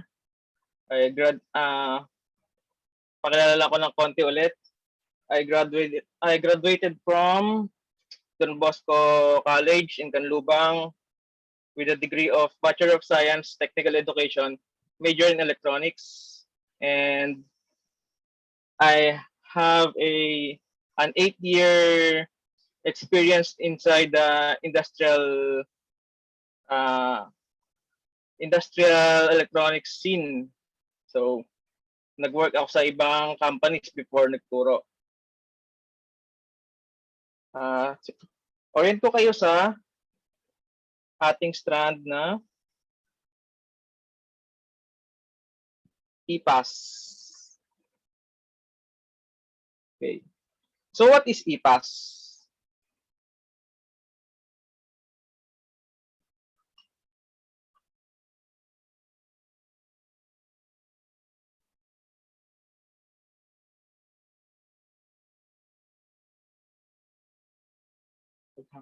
So what is EPAS? So, narinig natin kanina, na-explain natin sa atin ni Ma'am Rico, Ma'am Dayan, na meron tayong tatlong ino-offer na strands. So, nandun ang ABM, nandun ang UMS, so nandun din ang Industrial Arts. Under ng Industrial Arts is EPAS. So, hindi lang EPAS ang nasa ilalim ng Industrial Strand. So, nandun ang Mechatronics, nandiyan ang automotive, SMAW, so yung welding, and so on. So hindi lang EPAS ang under sa industrial arts. Marami pa. So EPAS lang ang ino-offer ng ating school, Palo Alto. So EPAS stands for Electronic Products Assembly and Servicing. So sa title pa lang, alam niyo na ang inyong ma-encounter. So, electronics. So, electronics products are almost everywhere. So, makikita na natin sila pagising pa lang. Hawak na natin ating cellphone. Electronics na yon. Pagbukas natin ng TV, electronics yon. Electric fan, not technically electronics, but there are some electric fans who are digitally integrated na, so electronics na rin sila. Washing machine, so yung mga fully automatic na washing machine, mga integrated na rin sa kanila ang electronics. Po bang computers. So, electronics siya. So, what is EPAS? It is a specialist technical course under the industrial arts offered to senior high school students. So, ina-offer lang siya sa senior high school students na katulad nyo, mag-grade 11 at saka grade 12. So, under nga siya sa industrial arts. So, it is based and aligned with TESDAS training regulations. So, hindi lang siya makikita sa senior high. So, pwede kayong kumuha rin ng ng IPAS sa TESDA. Kaso lang, ang kagandahan ng IPAS sa senior high school is nag-senior high ka na, attend ka na ng K-12 basic education natin, nakakuha ka pa ng training na same as ina-offer ng TESDA. So, two birds in one stone, kumbaga. Hindi ka lang gagraduate with a diploma, gagraduate ka pa with an NC2. So, what is NC2? Malalaman natin yan mamaya. It is a course geared towards immediate employment. So, immediate employment right after you graduate senior high. Yun ang vision ng IPAS. So, matulungan kayo na makahanap ng trabaho right after nyong graduate. So, may mga companies ngayon na nag-hire na ng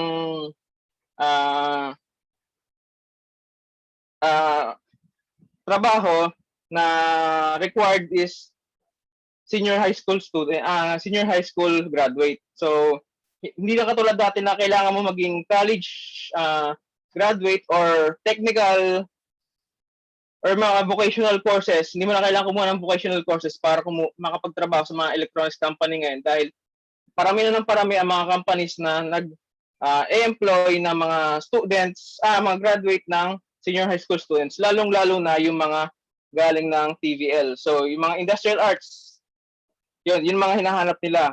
Katulad sa mga welding, mga SMAW, hinahanap na nila yon. Kasi meron na silang specialization. So, alam na nila yung papasukan nila, hindi na katulad ng pag-graduate ka ng high school lang dati nung fourth year. So, wala ka pang hindi ka pa geared para sa industrial life. Ka pa lang, basic pa lang alam mo. Ngayon, pagka-graduate mo ng technical course na katulad ng IPAS, alam mo may skills ka na nadadalhin mo sa company. Meron ka ng ambag agad sa company. Skills pa lang alam mo na. So, hindi ka na kailangang masyadong i-train sa loob ng company. So, hindi ka natuturuan doon. Katulad ng dati, kahit graduate ka na sa technical course, hindi mo pa rin alam yung basic pa lang ang alam mo. Ngayon, yung ating IPAS is dire-ready ka na for alam mo na dapat yung papasukin mo. It is also a specialized subject that you will take in your 2 years in senior high school. So, bukod sa pagiging strand na under ng TVL, ang pangalan din ng subject mo na kukunin, specialized subject mo, katulad ng tinakil kanina ni Ma'am Dayan. So, meron tayong 4 subjects, applied at saka specialized. IPAS is among of those specialized subjects that you will take. So, yung mga students lang na under ng IPAS strand ang kukuha ng IPAS na subject. So, yun ang tinuturo ko sa senior high. So, IPAS subject. What is in for you in IPAS? So, anong makakamtan mo sa pagkuha mo ng IPAS? So, one, in IPAS, you will gain the competencies. So, naka-highlight dito yung competencies. So, ano nga ba ibig sabihin ng competencies? Nakapaloob dyan yung knowledge. So, yung mga kaalaman. na kailangan mo sa IPA, sa technical world, sa industrial world, skills. So yung mga movements, mga ano yan, crafts, mga techniques na ginagamit sa paggamit ng tools, and the attitude. So attitude, yun yung pinaka-importante sa lahat. Kasi ang katulad sinabi ko kanina, pagka-employ mo, pagkapasok mo sa isang company, hindi ka lang basta magtatrabaho na lang dyan. Tuturuan ka pa rin dyan. Pero ang attitude, yan ay hindi mo matututunan basta-basta sa company. Kasi kung anong attitude mo sa pinasukan mo, kunwari, palate-late ka sa school, dadalhin mo yan hanggang sa pagtrabaho mo. So, ituturo yan sa IPAS. So, competencies required in entering the electronics industry are setting up your own electronics business, servicing business. So, hindi lang sa pagiging employee ang iyong patutunguhan, pwede ka rin mag-set up ng iyong sariling electronic servicing business. So, maka-acquire mo yung skills na kailangan mo sa pagtatayo ng sarili mong business. Specifically, electronic servicing business. Hindi lang ipas ang ano dyan, katulong mo dyan ang subject na entrepreneurship. So, hindi lang basta ipas subject ang makatulong sa'yo, may iba pang subjects na tutulong sa'yo para makapaggawa ka ng sarili mong business. So, katulad ng entrepreneurship, pinaliwanag ni Sir King kanina. So, ano ba yung mga competencies na yon na naka-highlights dito na ituturo sa'yo sa IPAS? So, nandito yung nahati ang mga competencies na yon sa tatlo. Basic competencies, common competencies, and core competencies. So, yung mga basic competencies, yan yung mga katulad nga noon, sinabi ko, ang IPAS ay hindi lang siya nag-iisang industrial arts strand. So, marami pang iba. So, itong basic competencies ay applicable sa ibang strands, sa ibang qualifications ng TESDA. So, in case na after mo graduate, gusto mo pang kumuha ng ibang NCs, ibang sa TESDA, pag nakuha mo itong basic competencies, pwede mo na siyang skip sa yung ibang competencies na nakuha mo na. Kunwari, nakuha mo na to, hindi mo na siya kailangan kunin pag kumuha ka pa ng ibang strands, ng ibang industrial arts na courses. So, nandito yung participate in workplace communication. So, pag nagtatrabaho sa pag nasa field ka, hindi ka lang nagsusulo lagi sa sa iyong trabaho. Meron kang mga katrabaho, meron kang co-technician, meron kang superiors mo, meron kang managers mo. So matututunan mo dito kung paano makipag-usap at makipag-communicate sa mga taong nakapaligid sa'yo. Work in a team environment. So there is no I in team. So ika nga. So hindi ka pwedeng mag-function nang nag-iisa ka. So kailangan mo makipag-team, makipag-coordinate sa iba bilang team member. So, practice career professionalism. So, nandito yung mga attitudes na kailangan mo na ma-adapt para ka sa industry. Makapag-flourish ka sa industry. Practice occupational health and safety procedures. So, dito na hindi lang dapat nagtatrabaho ka, dapat alam mo kung safe ba sa'yo at sa nakapaligid mo yung ginagawa mo. So, nandito yung mga kailangan mo sundin para sa safety mo at saka mga nakapaligid sa'yo. Common competencies. Ito yung mga competencies na common sa mga nasa electronics na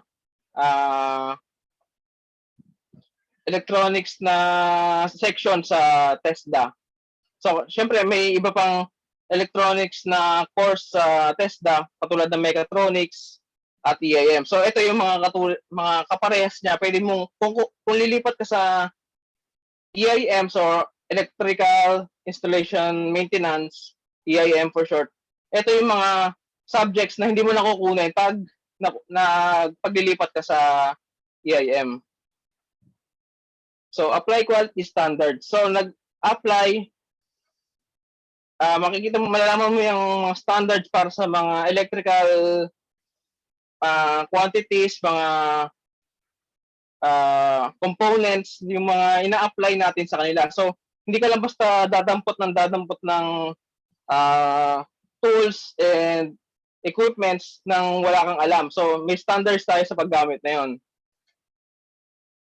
Perform computer operation. So sa workplace, hindi lang ibig sabihin is operator ka or technician ka, doon ka lang sa doon ka lang sa ginagawa mo. So hindi, kailangan mo matuto ng paggamit ng computer. So sa ngayon, karamihan naman ng kabataan ngayon is maalam na sa computer. Perform mensurations and calculations. So ito nga,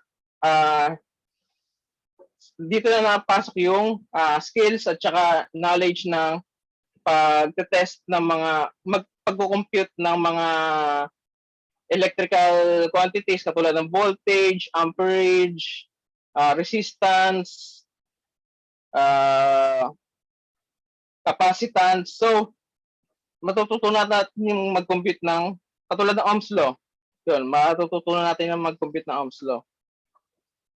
Prepare and interpret technical drawings. So, sa trabaho, meron tayong communication through verbal. Meron din tayong communication through written. Sa mga technical fields, meron din tayong drawing na may communication tayo towards drawing. Ginagamit yung drawing. So, hindi lang tayo nag-uusap through words or letters, nag-uusap tayo through drawing. So, pinapakita natin, katulad sa blueprints. So, may describe niyo ba ang mga ng blueprints ng bahay niyo? Siyempre, kaya, pero mas mahirap. Pero kung kaya niyo siyang i-drawing yung bahay. Ito itsura niya, itong lapad niya, mas madali nyo may convey yung information sa receiver kung kaya siyang i-drawing. So, dito papasok yung sa drawing, technical drawing. Using hand tools. So, hand tools, hindi lang hand tools ang ginagamit natin sa electronics. Marami din tayong ginagamit na power tools and equipments. So dito natin matutunan 'yon at yung mga safety na kailangan nating gamitin para safe tayo at the end of the day. So terminate and connect electrical wirings and electronic circuits. So dito tayo matututo ng paghihinang, splicing and jointing and so on. Test electronic components. So, hindi lang tayo gagamit. Siyempre, mag-assemble tayo ng electronic products, kailangan nating gumamit ng tamang components. Kumbaga, hindi lang tayo basta salpak dyan ng components. Kailangan nating malaman kung okay pa ba yung component na yun or defective na siya. Or ginagamit din natin ang testing ng electronic components pag magre-repair tayo. So yun yung mga common competencies na across the electrical and electronics sector sa TESDA. So lagi tayo nagbe-base sa ng TESDA sa qualification at saka training regulations ng TESDA. So, doon tayo naka-base. So, dito naman tayo sa core competencies. So, ito yung competencies, ito yung mga skills and knowledge na sa IPAS lang natin malalaman. nandito tayo meron tayong assemble electronic products. So, etong skill na to ay magagamit natin pag nasa sa employment tayo as operator. So, ang operator sa industry, sila yung hands-on sa product. Sila yung gumagalaw. Sila lang yung authorized na gumalaw ng products. Kasi sila yung trained and qualified sa pag-handle ng electronic products. So, doon natin magagamit yung skill na yan, yung competency na yan. Service Consumer Electronic Products and Systems. Dito naman, itong competency na to, magagamit natin siya pag tayo ay technician sa isang electronic servicing business. So, kung may nakikita kayong mga businesses dyan na repair shop, di ba? Doon yung magagamit yung mga skills na matututunan dito sa competency na to. And then, meron tayong Service Industrial Electronic Modules, Products, and Systems. So, ito yung mga products naman and systems na makikita lang natin sa loob ng company. So, ito kung gusto niyo maging technician, electrical, electronics technician sa isang company, sa isang production, this is the right competency for you.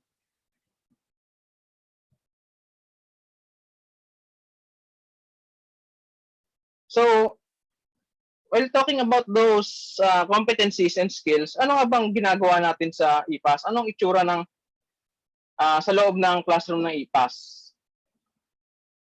Ito ang glimpse ng makikita natin, ma-experience natin sa loob ng IPAS subject. Panoorin natin. So, hindi nga pala sa akin tong video na to. So, galing siya sa YouTube. Dinownload ko na lang. So, ito yung kanyang channel, EHA TV.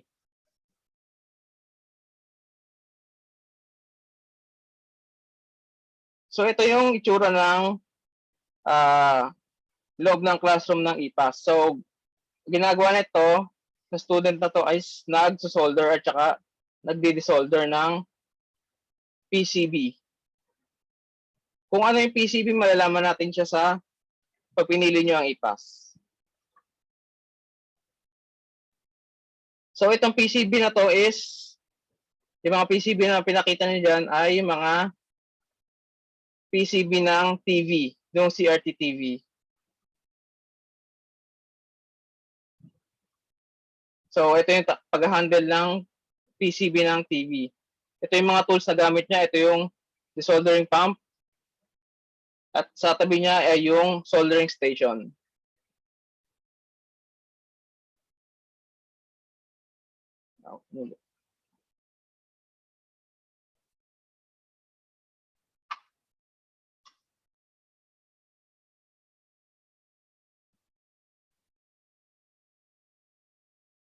Ito naman, pinapractice nila dito yung terminating and connecting wires, yung mga electrical connections. So, pinapractice nila dito paghihinang.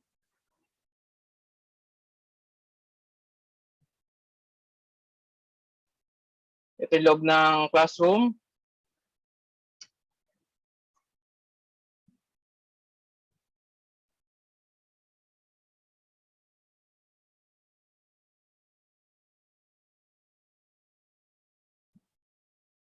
Sorry, napuputol ang video. Ito yung power supply na ginagawa ng mga students. So, under siya ng core competencies na assemble electronic products. So, gagawin niyo yan under ng competency na yun.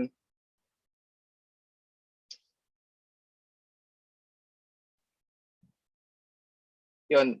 Nagbababad sila ng PCBs under solution. So, binubutasan nila yung PCBs. Nililiha.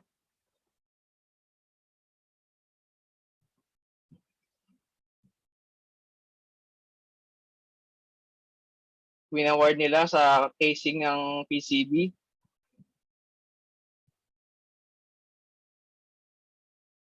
This is the transistor. Rinig ba ang video? May audio ba? Hello? Wala po, Wala sir. pong sound, Wala. sir.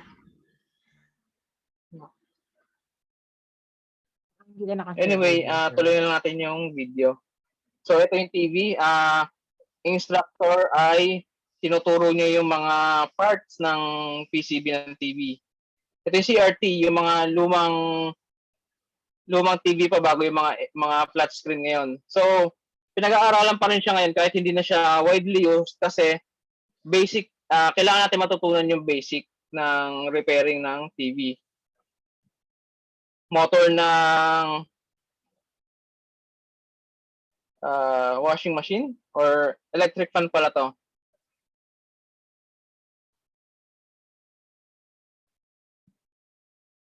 So, tinetest yung mga components.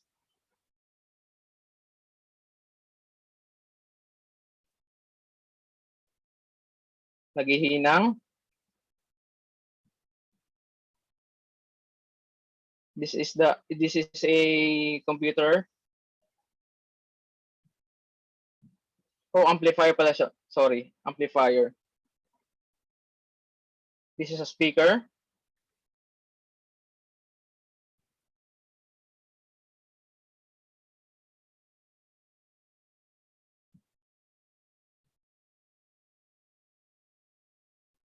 PCB ulit ng TV.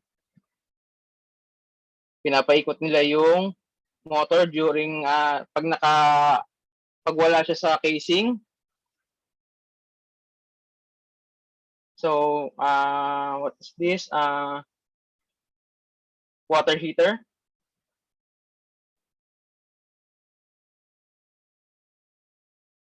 A heating element ng heater.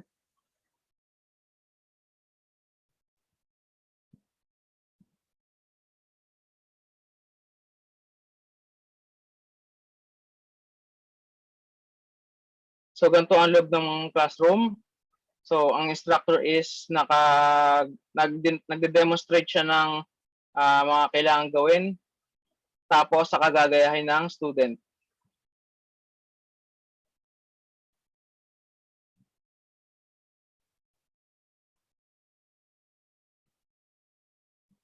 CCTV camera.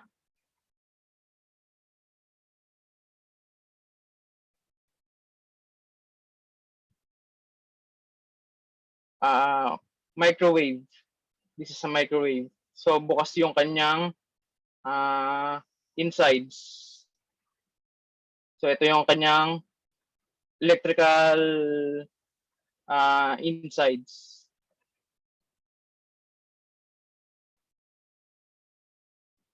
Washing machine.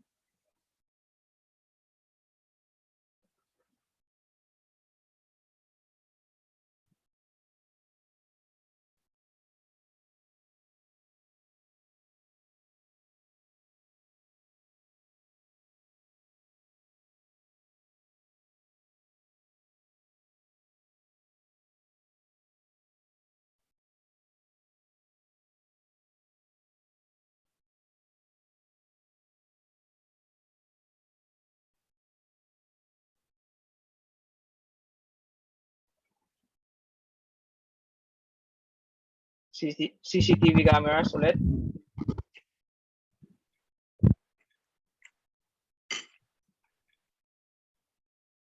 So hopefully sa pagdating ng face-to-face na tayo, magagamit na natin yung ating laboratory para sa IPAS. So para magagawa na natin yung mga ganyang klaseng bagay.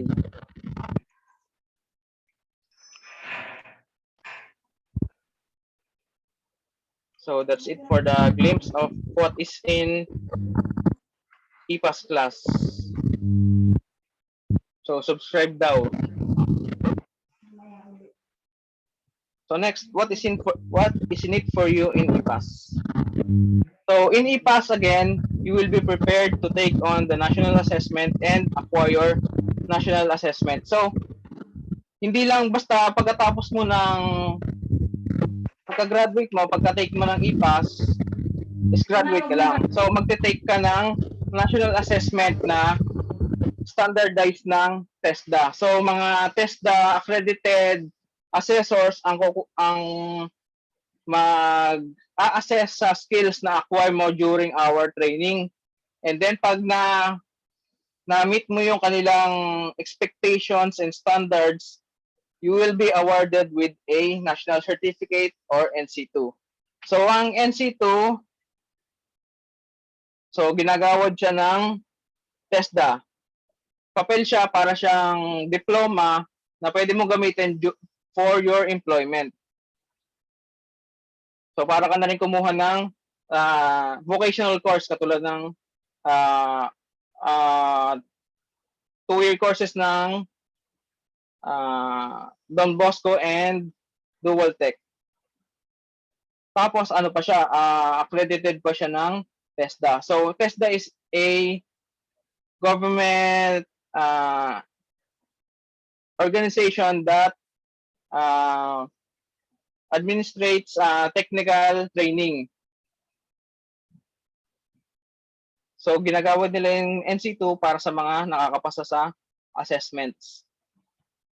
So magagamit niyan yung NC nyo sa application din sa ibang bansa kasi ang skills, ang competencies ng TESDA is internationally accredited. So pag nag-training ka ng IPAS sa ibang bansa, same lang din siya ng skills na ituturo sa dito.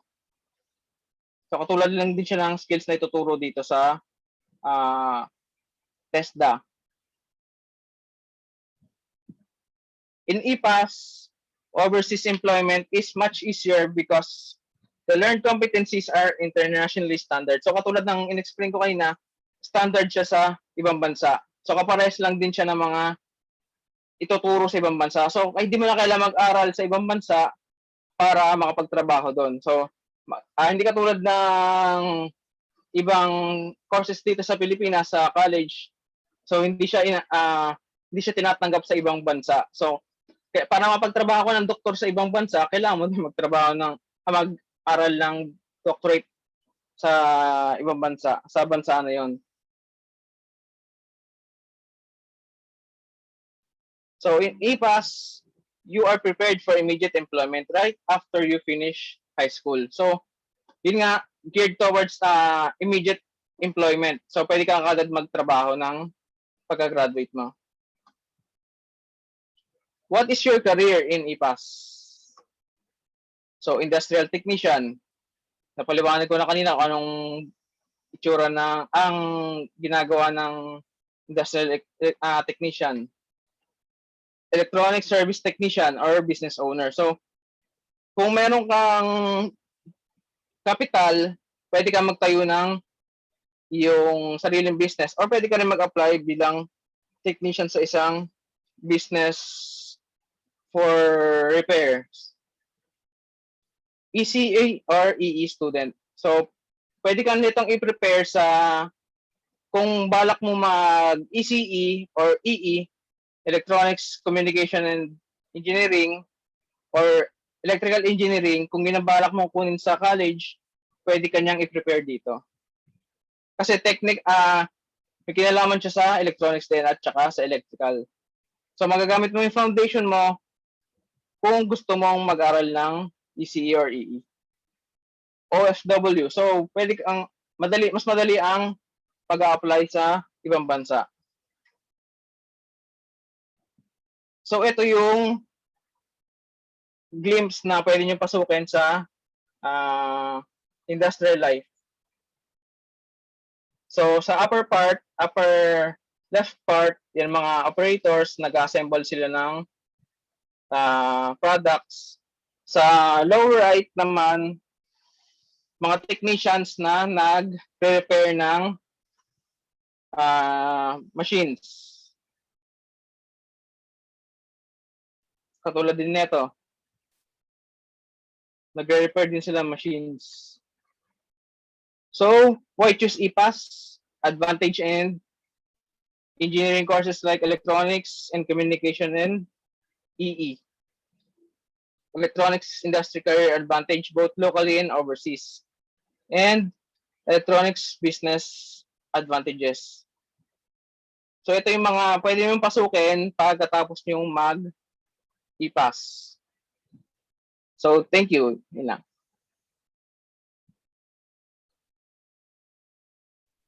Thank you, Sir Dennis, for your very comprehensive and detailed explanation on how IPA students undergo training, rigorous training, and of course, hands-on experiences during their immersion and classes.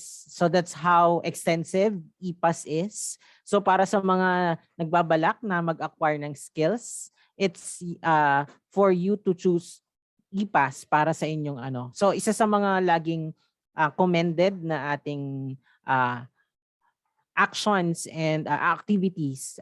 We have a strong partnership with companies like Panasonic. So wherein yung mga students natin na gusto nang magtrabaho after high school or kailangan na magtrabaho, they after some time they are absorbed in the company. Okay, so right after or bago pa man graduate, technically ay na-absorb na sila ng company. May trabaho na sila. Okay? So and they might as well yung ating mga OJT students, especially for IPAS dahil sila ay nasa companies, yung nasa industry sila, immersed in the industry, meron silang sahod during the pre-pandemic period. Okay? So that's one of the things that they have as an competitive advantage when it comes to other schools. They have a strong partnership with companies. Aside from that pala, tayo lang yung isa sa dalawa. I guess, Sir Dennis, no? Dalawa o tatlong school lang sa buong Calamba ang nag-o-offer ng IPAS. Okay? And so, we can say, it's safe to say that we have edge over other schools when it comes to tech book. So, this is also one of the in-demand NCs kasi. Kasi ito yung aligned sa industry, lalo na sa mga company. Okay? Unlike sa other tech box strands na ino-offer ng ibang school. Okay? So, thank you Sir Sebi, Sir Dennis, and Ma'am Diana for all your insights. Now, let's go back to the main thrust of the program which is to open questions or to entertain questions. So, question and answer portion na tayo. And to mediate, let's hear from Mamayano muna. Mamayano, take it away.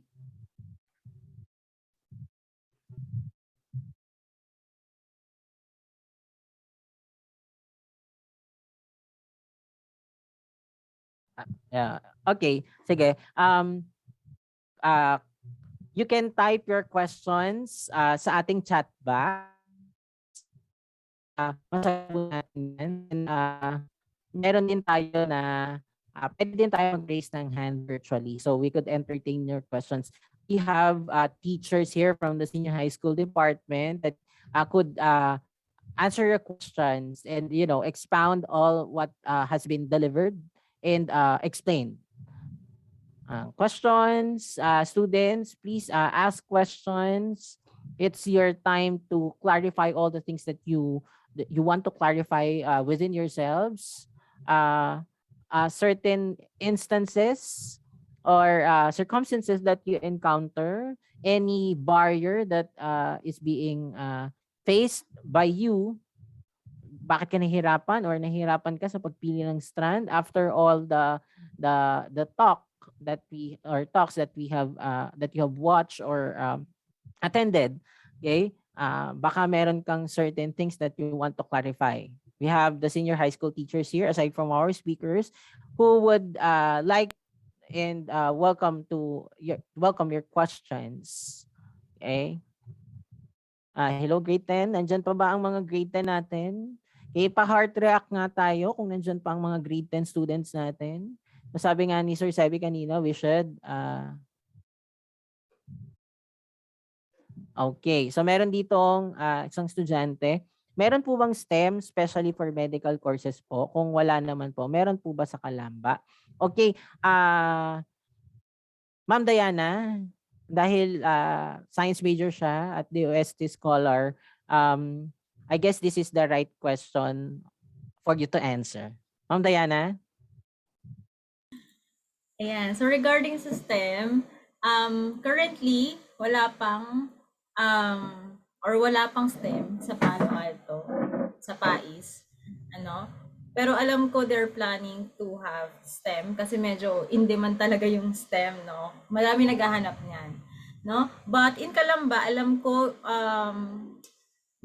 let's say sa mga public schools, alam ko yung mga malalapit dito, meron sa Campo, meron sa Kapayapaan, meron din sa mga private schools, no? So, nagpo-post naman sila ng mga offered nilang mga strands, no? Pero sa Palo Alto, wala tayo. Gaya nga ng na-discuss kanina, no? Meron na sa atin is yung ABM, saka yung TVL, which is yung IPAS.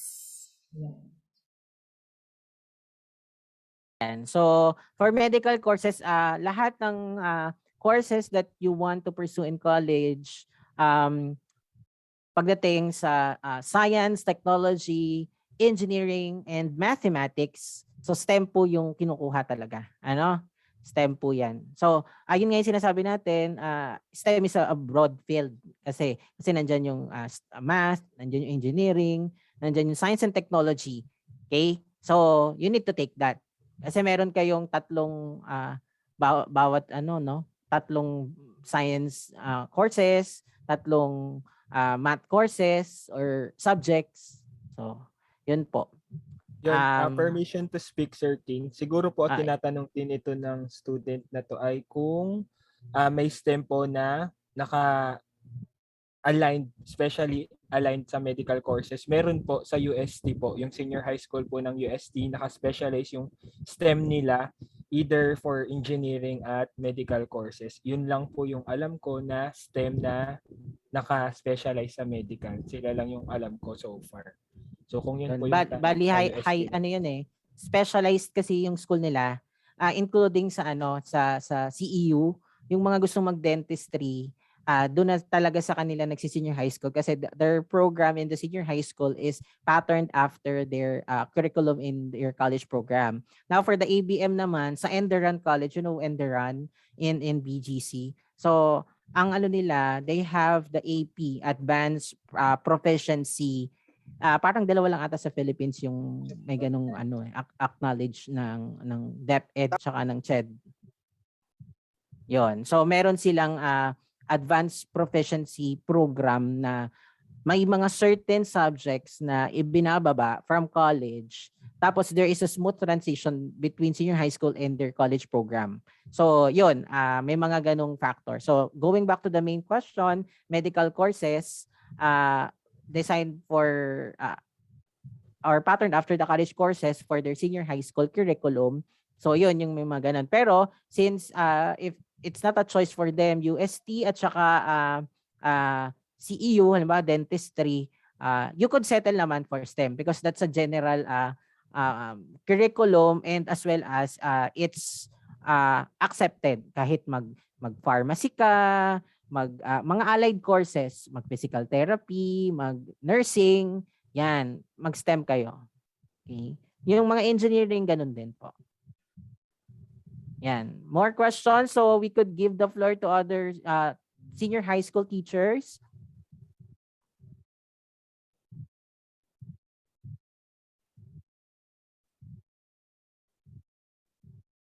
Questions, students? Please ask questions so we could clarify your questions. So, mas maganda na lagi nagtatanong para ilabas natin yung ating mga agam-agam sa ating mga sarili para the teachers could guide us. That's why magkakandak tayo ng career guidance Okay? To really guide you, enlighten you, and help you determine what is really suited for you. Okay? O yan, meron dito. saklaw po ba ng ABM yung investment and other related things po about investing? Yes, kasi ABM is not just about business, it's not just about accounting or management. Sabi nga natin, meron tayong tinatawag na finance skill pagdating sa ABM. So, through that, we could know kung saan i-calibrate yung ating tawag dito, ating skill. Si Sir Sulia ba nandito? Sir Sulia? Sir Sulia, are you here? Hello, Sir Gilbert. So Sir Gilbert Hello. can supplement. No, sir. Yes, Sir Nap. Sa mayata pakiramdam ni Sir Sulya, parang ano yung boses. Kausap ko po Ay, kanina. Sige po. Sir, could you would you like to take this question or later na? Hindi later parang if ever na yung tanong na magandang itanong na inaantay ko para sa bata ay hindi na itanong, pwedeng ako nang magtanong at ako na rin ang sumagot. Yes po, sir. We'll give you the floor. And then, baka may mga bata pang gusto magsalita at magtanong. Yes, sir. Yes, sir. May I speak, Sir Valencia? Yeah. Yes, Sir Dan. Yes po. Sa question. So may subject din kasi ang ABM na business mathematics. So nakapaloob din doon 'yon. Ayun, 'yun po. Business sa business math, lalo ng investment, Yes, profit. yes. Tama, sir, no? Yes. Ayun. Okay. Ito pa, may tanong. Wait lang. Sir, tanong lang po ay meron din po ayan si Sir Darlo financial pala. management. That's part Sir of Darlo, hello po. Sir yes, Darlo. Sir King. Yes, Sir King. Ayun. Could you supplement po the answer previously? Yeah, about investment, it is tackled. Business math is about the computation of the interest, kinds of interest like compounding or ordinary interest. But in financial management, projections of investment, the risk are being studied in financial management. That's part of the subject of the ABM. Ayun, business finance, tama po ba? Ayun. Yes, sir. Tama po kayo, sir. Tama po kayo. Ayun. So, ayun, sana I hope nasagot namin, ano. Thank you, Sir Darlo, for the supplement.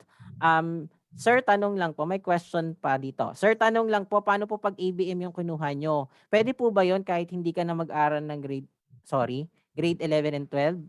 Again, ang senior high school is for grade 11 and 12.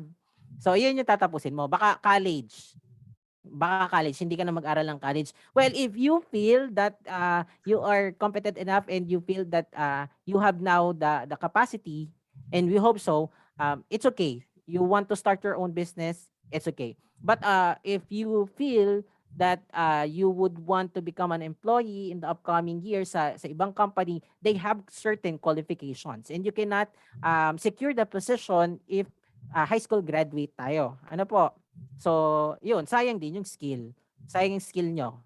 Kaya may ladderized naman. Now, if you want to start your own business, may entrepreneurship naman na tinatawag, di ba? Sabi nga natin kanina, ang goal ng K-12 is education, kung gusto mong mag-college, employment, kung gusto mo nang mag-work, and entrepreneurship if you want to start your own business. So, yun. Okay? Pwede naman. So, it's up to you. Kaya meron naman tayong career guidance na tinatawag eh. And later on, mag-share yung mga teachers natin. I hope masatisfy natin yung mga needs natin.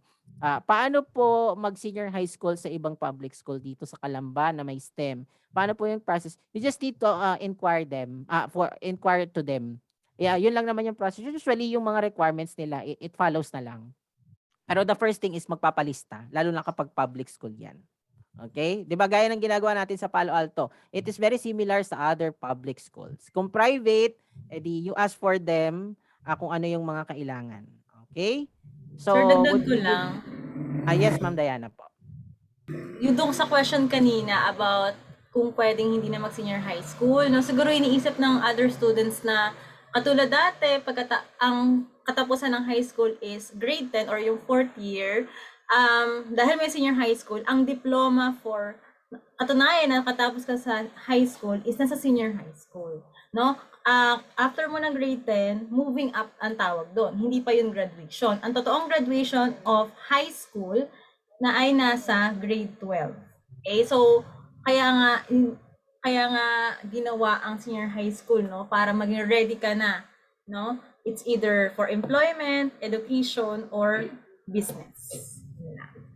Thank you, Ma'am Diane, for reminding. Yun nga din, ang hinahanap sa company, halimbawa mag-work na kayo, diploma po. Ang completion ng grade 10 is certificate lang yon. Certificate of completion. Hindi po siya diploma. Okay? So, questions? More questions, please, para ano tayo? Or should we give the floor to Sir Nap na? Sir Nap will share something very important for you. Sir Nap, are you there, Sir Nap? Naka-mute, Sir Nap, naka-mute. Apo, kaya kausap ko si Sir Darlo. Okay, sige po. Sir, okay, let's give the floor to Sir Nap. So si Sir Nap ay isa sa mga teachers Magandang natin. hapon sa lahat, no? Sa mga incoming grade 11 next school year, no? Yung tanong na inaasahan kong itatanong dito, hindi naman na itanong ng bata, kaya ako na rin ang magtatanong. Tapos, siyempre, kung bata ang nagtanong ito, teacher ang sasagot, so ako na rin ang sasagot. Mga estudyante, ako nga pala si Mr. Napoleon Diaz. Ako ay nagtapos sa RTU, no? Noong 1992 pa. Ang aking baccalaureate ay ESE, Major in History. Ako rin ay kumuha ng masterals, kaya lang hindi ko natapos. Kasi at the age of 23, 3 na anak ko eh.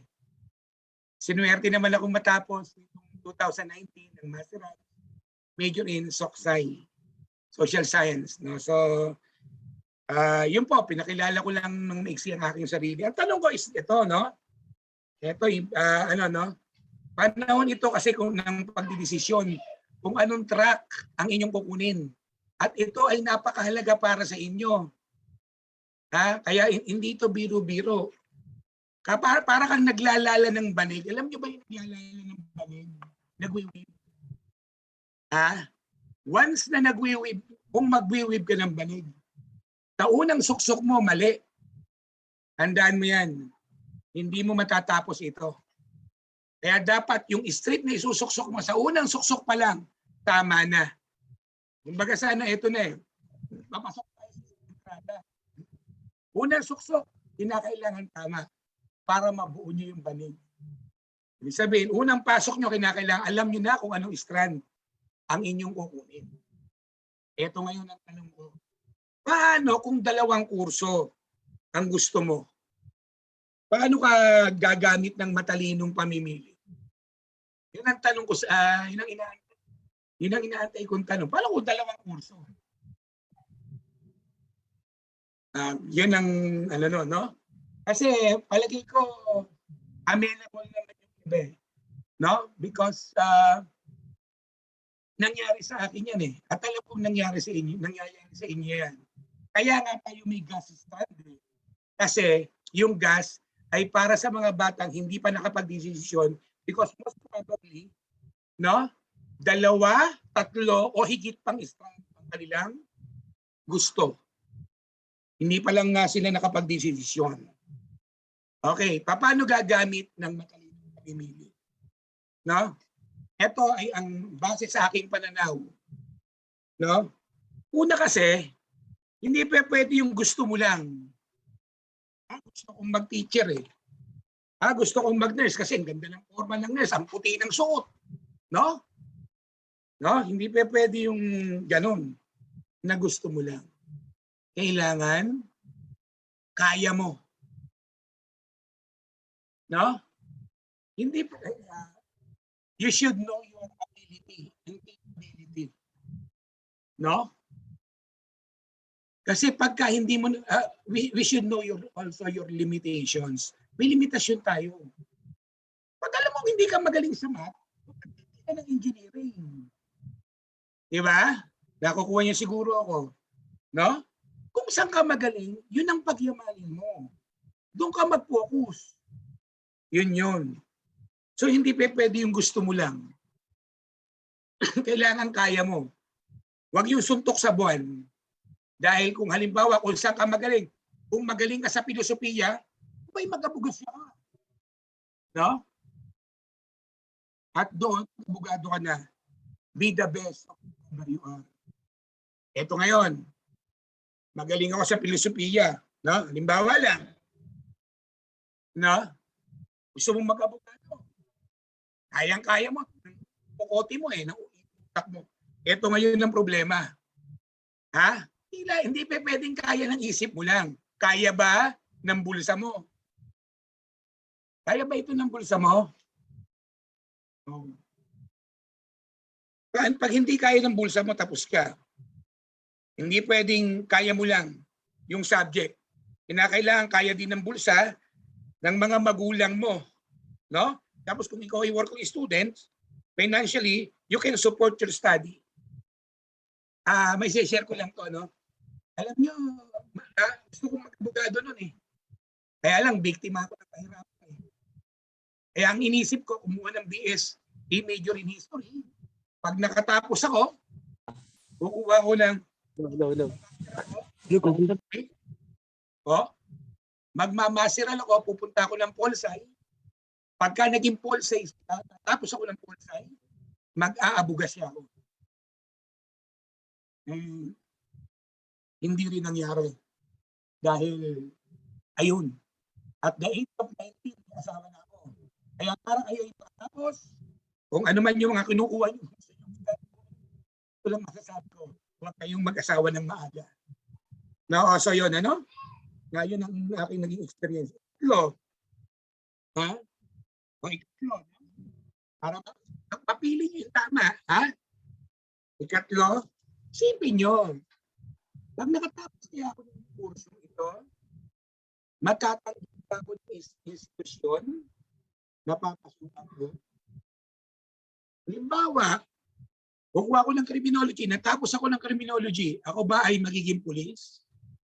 Sample, ikaw ay, kukuha ka, halimbawa lang ha, grade 10, 31 years old ka, nag-grade 11 ka, 34, graduate ka, kukuha ka ng criminology, mayroong age limit mo dyan. Therefore, no, hindi ka kayang tanggapin ng institusyon na yun. Kaya, pangarap na yung, no? May isa nga estudyante, si Sir Darlo yung kanina. Estudyante niya ngayon. Dati, from ABM, nung makausap ako, nag-transfer ng UMS. Bakit? Ipanila, 35 Hindi ka. Siguro pagka gumraduate ka ng ABM, baka 40 ka na. Tanong ko sa inyo, anong kumpanya tatanggap sa iyo? Over-age ka na. Hinikayat ko siya na magpunta sa UMS at baka, sabi ko sa kanya, baka pagdating na pagka-graduate mo, ikaw ay maging teacher, kahit na ikaw 40 anyos, 45 anyos, walang limit, walang age limit yan. Pwede ka din. So, yun, at nahikayat ko naman, at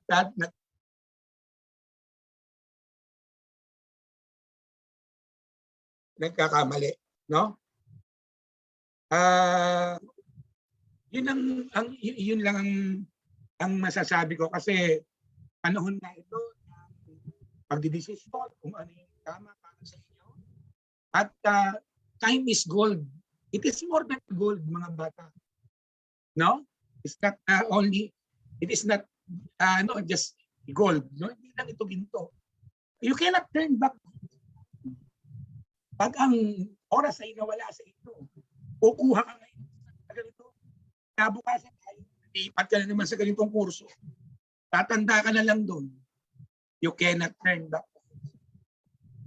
Kapag ginto ang nawala sa iyo, pag pera, pero yung time, today is January 7, 2022.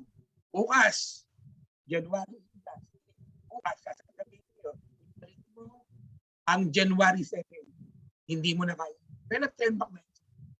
Kaya huwag niyong sasayangin ang oportunidad na makapamili. Matalinong pamimili ang gawin nyo. Uulitin ko, kapag kayo ay, tingnan nyo yung banig, subukan nyo, mag-weave kayo. Pagkas nag-weave kayo, unang pasok niyan, ang tawag sa Tagalog nito, naglalala. Unang suksok, mali na. Hindi, hindi nyo ito matatapos dahil hindi nyo ito mabubuo. Kasi doon pa lang sa una, mali na. Para nyo mabuo ito, ang gagawin nyo, kakalasin nyo, babalikan nyo. Eto na, ano nangyari? Kinalas nyo, binalikan nyo, nagsayang kayo ng pera, nagsayang kayo ng panahon. Okay? O sana sa na ibahagi kong maikling salita ay bahagi ako sa inyo ng kapakipakinabang na bagay na maaari pakinabangan nyo ngayon, bukas at sa hinaharap. Salamat sa inyo lahat. Ayun lang po. Thank you. Thank you, Sir Nap, for that very meaningful.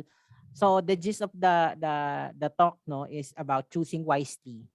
Okay, choosing what's suited for you or anything that would go along with your future endeavors. So yun yung gusto sabihin ni Sir. At sana it would help you. It has enlightened you to further discuss or to further be firm on your decision in choosing your senior high school strand and track. Okay? Kasi it matters most. Sabi nga ni Sir kanina, time constraint tayo. So hindi tayo pwedeng magpatumpik-tumpik ng matagal kasi time is gold. Okay? So yun lang naman. May announcement ba, Ma'am Jen? Announcement po, Ma'am Jen? Kung wala tayong announcement, we would proceed to the closing remarks of our career guidance coordinator, no other than our teacher counselor in Palo Alto Integrated School, none other than Miss Arlene S. Ibarra. So good afternoon po sa lahat at Happy New Year po sa ating lahat. Good afternoon din po. Happy New Year din po. Yan. Teka lang, ayusin ko yung camera ang taas. Yan. Okay, so tunay na napakahalagang yugto sa buhay niyong mag-aaral ang pagpaplano para sa inyong kinabukasan. Sa tulong ng mga guro sa Senior High School Department ng ating paaralan, sana ay nalinawan ang inyong mga agam-agam sa isip sa kung anong tracks and strand ang angkop para sa inyong kakayahan at interests. Nailahad na rin nila ang mga ino-offer ng mga tracks and strand ng ating paaralan sa taong ito. Kasabay ng pagpaplano ay paggawa at pagsisikap upang ang inyong mga layunin ay magkaroon ng katuparan at matagumpay sa buhay. Ayon kay Oprah Winfrey, don't worry about being successful, but work towards being significant and successful. Success will naturally follow. Kaya't kasama kaming mga guro at ang inyong mga magulang, samahan niyo po ng panalangin sa Poong May Kapal, sama-sama nating abutin ang inyong mga pangarap. Muli, maraming salamat sa oras na inyong inilaan para sa programang ito. God bless po at Happy New Year po ulit sa ating lahat. Yan. So before we officially end, thank you, Ma'am Ibarra, for your inspiring message. So you need to act now for your future.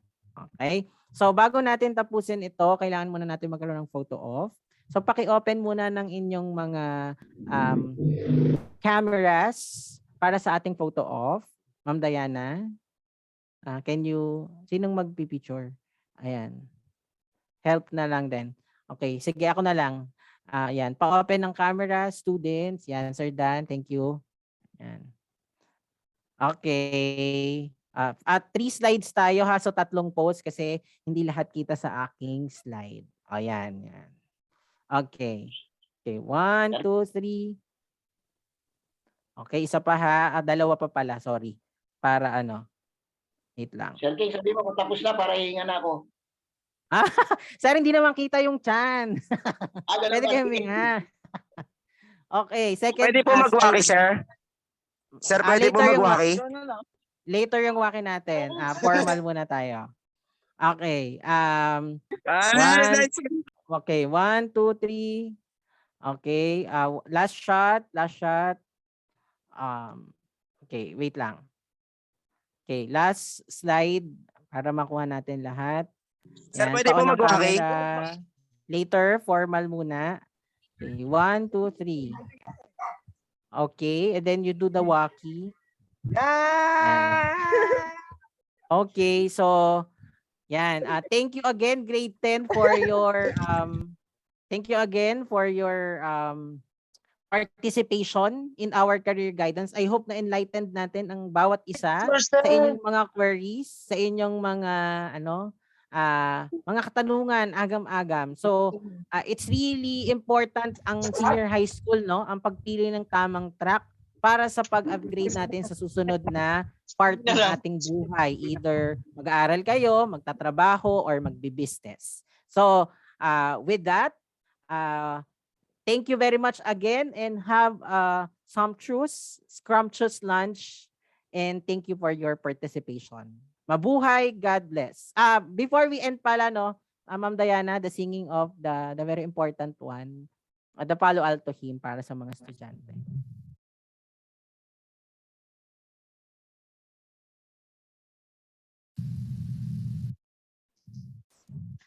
Slim na tayo. Yan. Okay. As we bid goodbye, the singing of our Palo Alto hymn.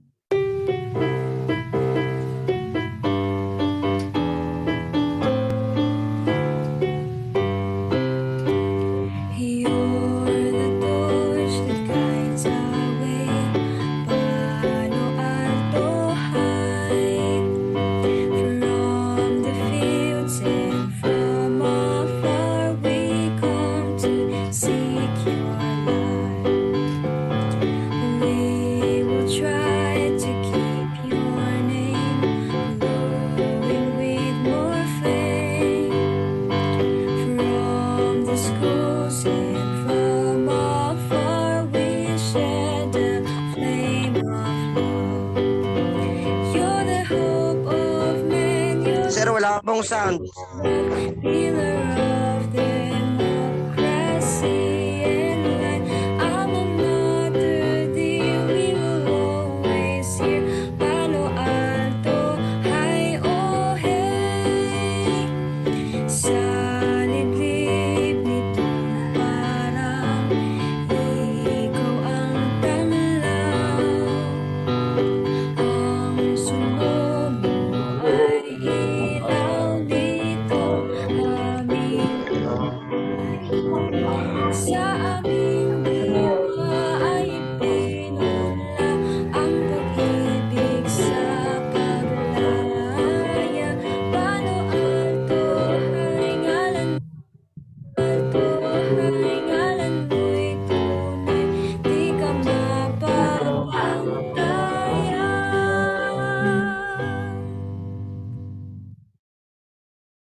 Okay, so with that, again, thank you, and have a very sumptuous, scrumptious lunch. Bye! Bye-bye. Bye-bye po. Congratulations, senior high school. For a job well done. Allen Calvo, Allen Calvo. Thank you po. Thank you.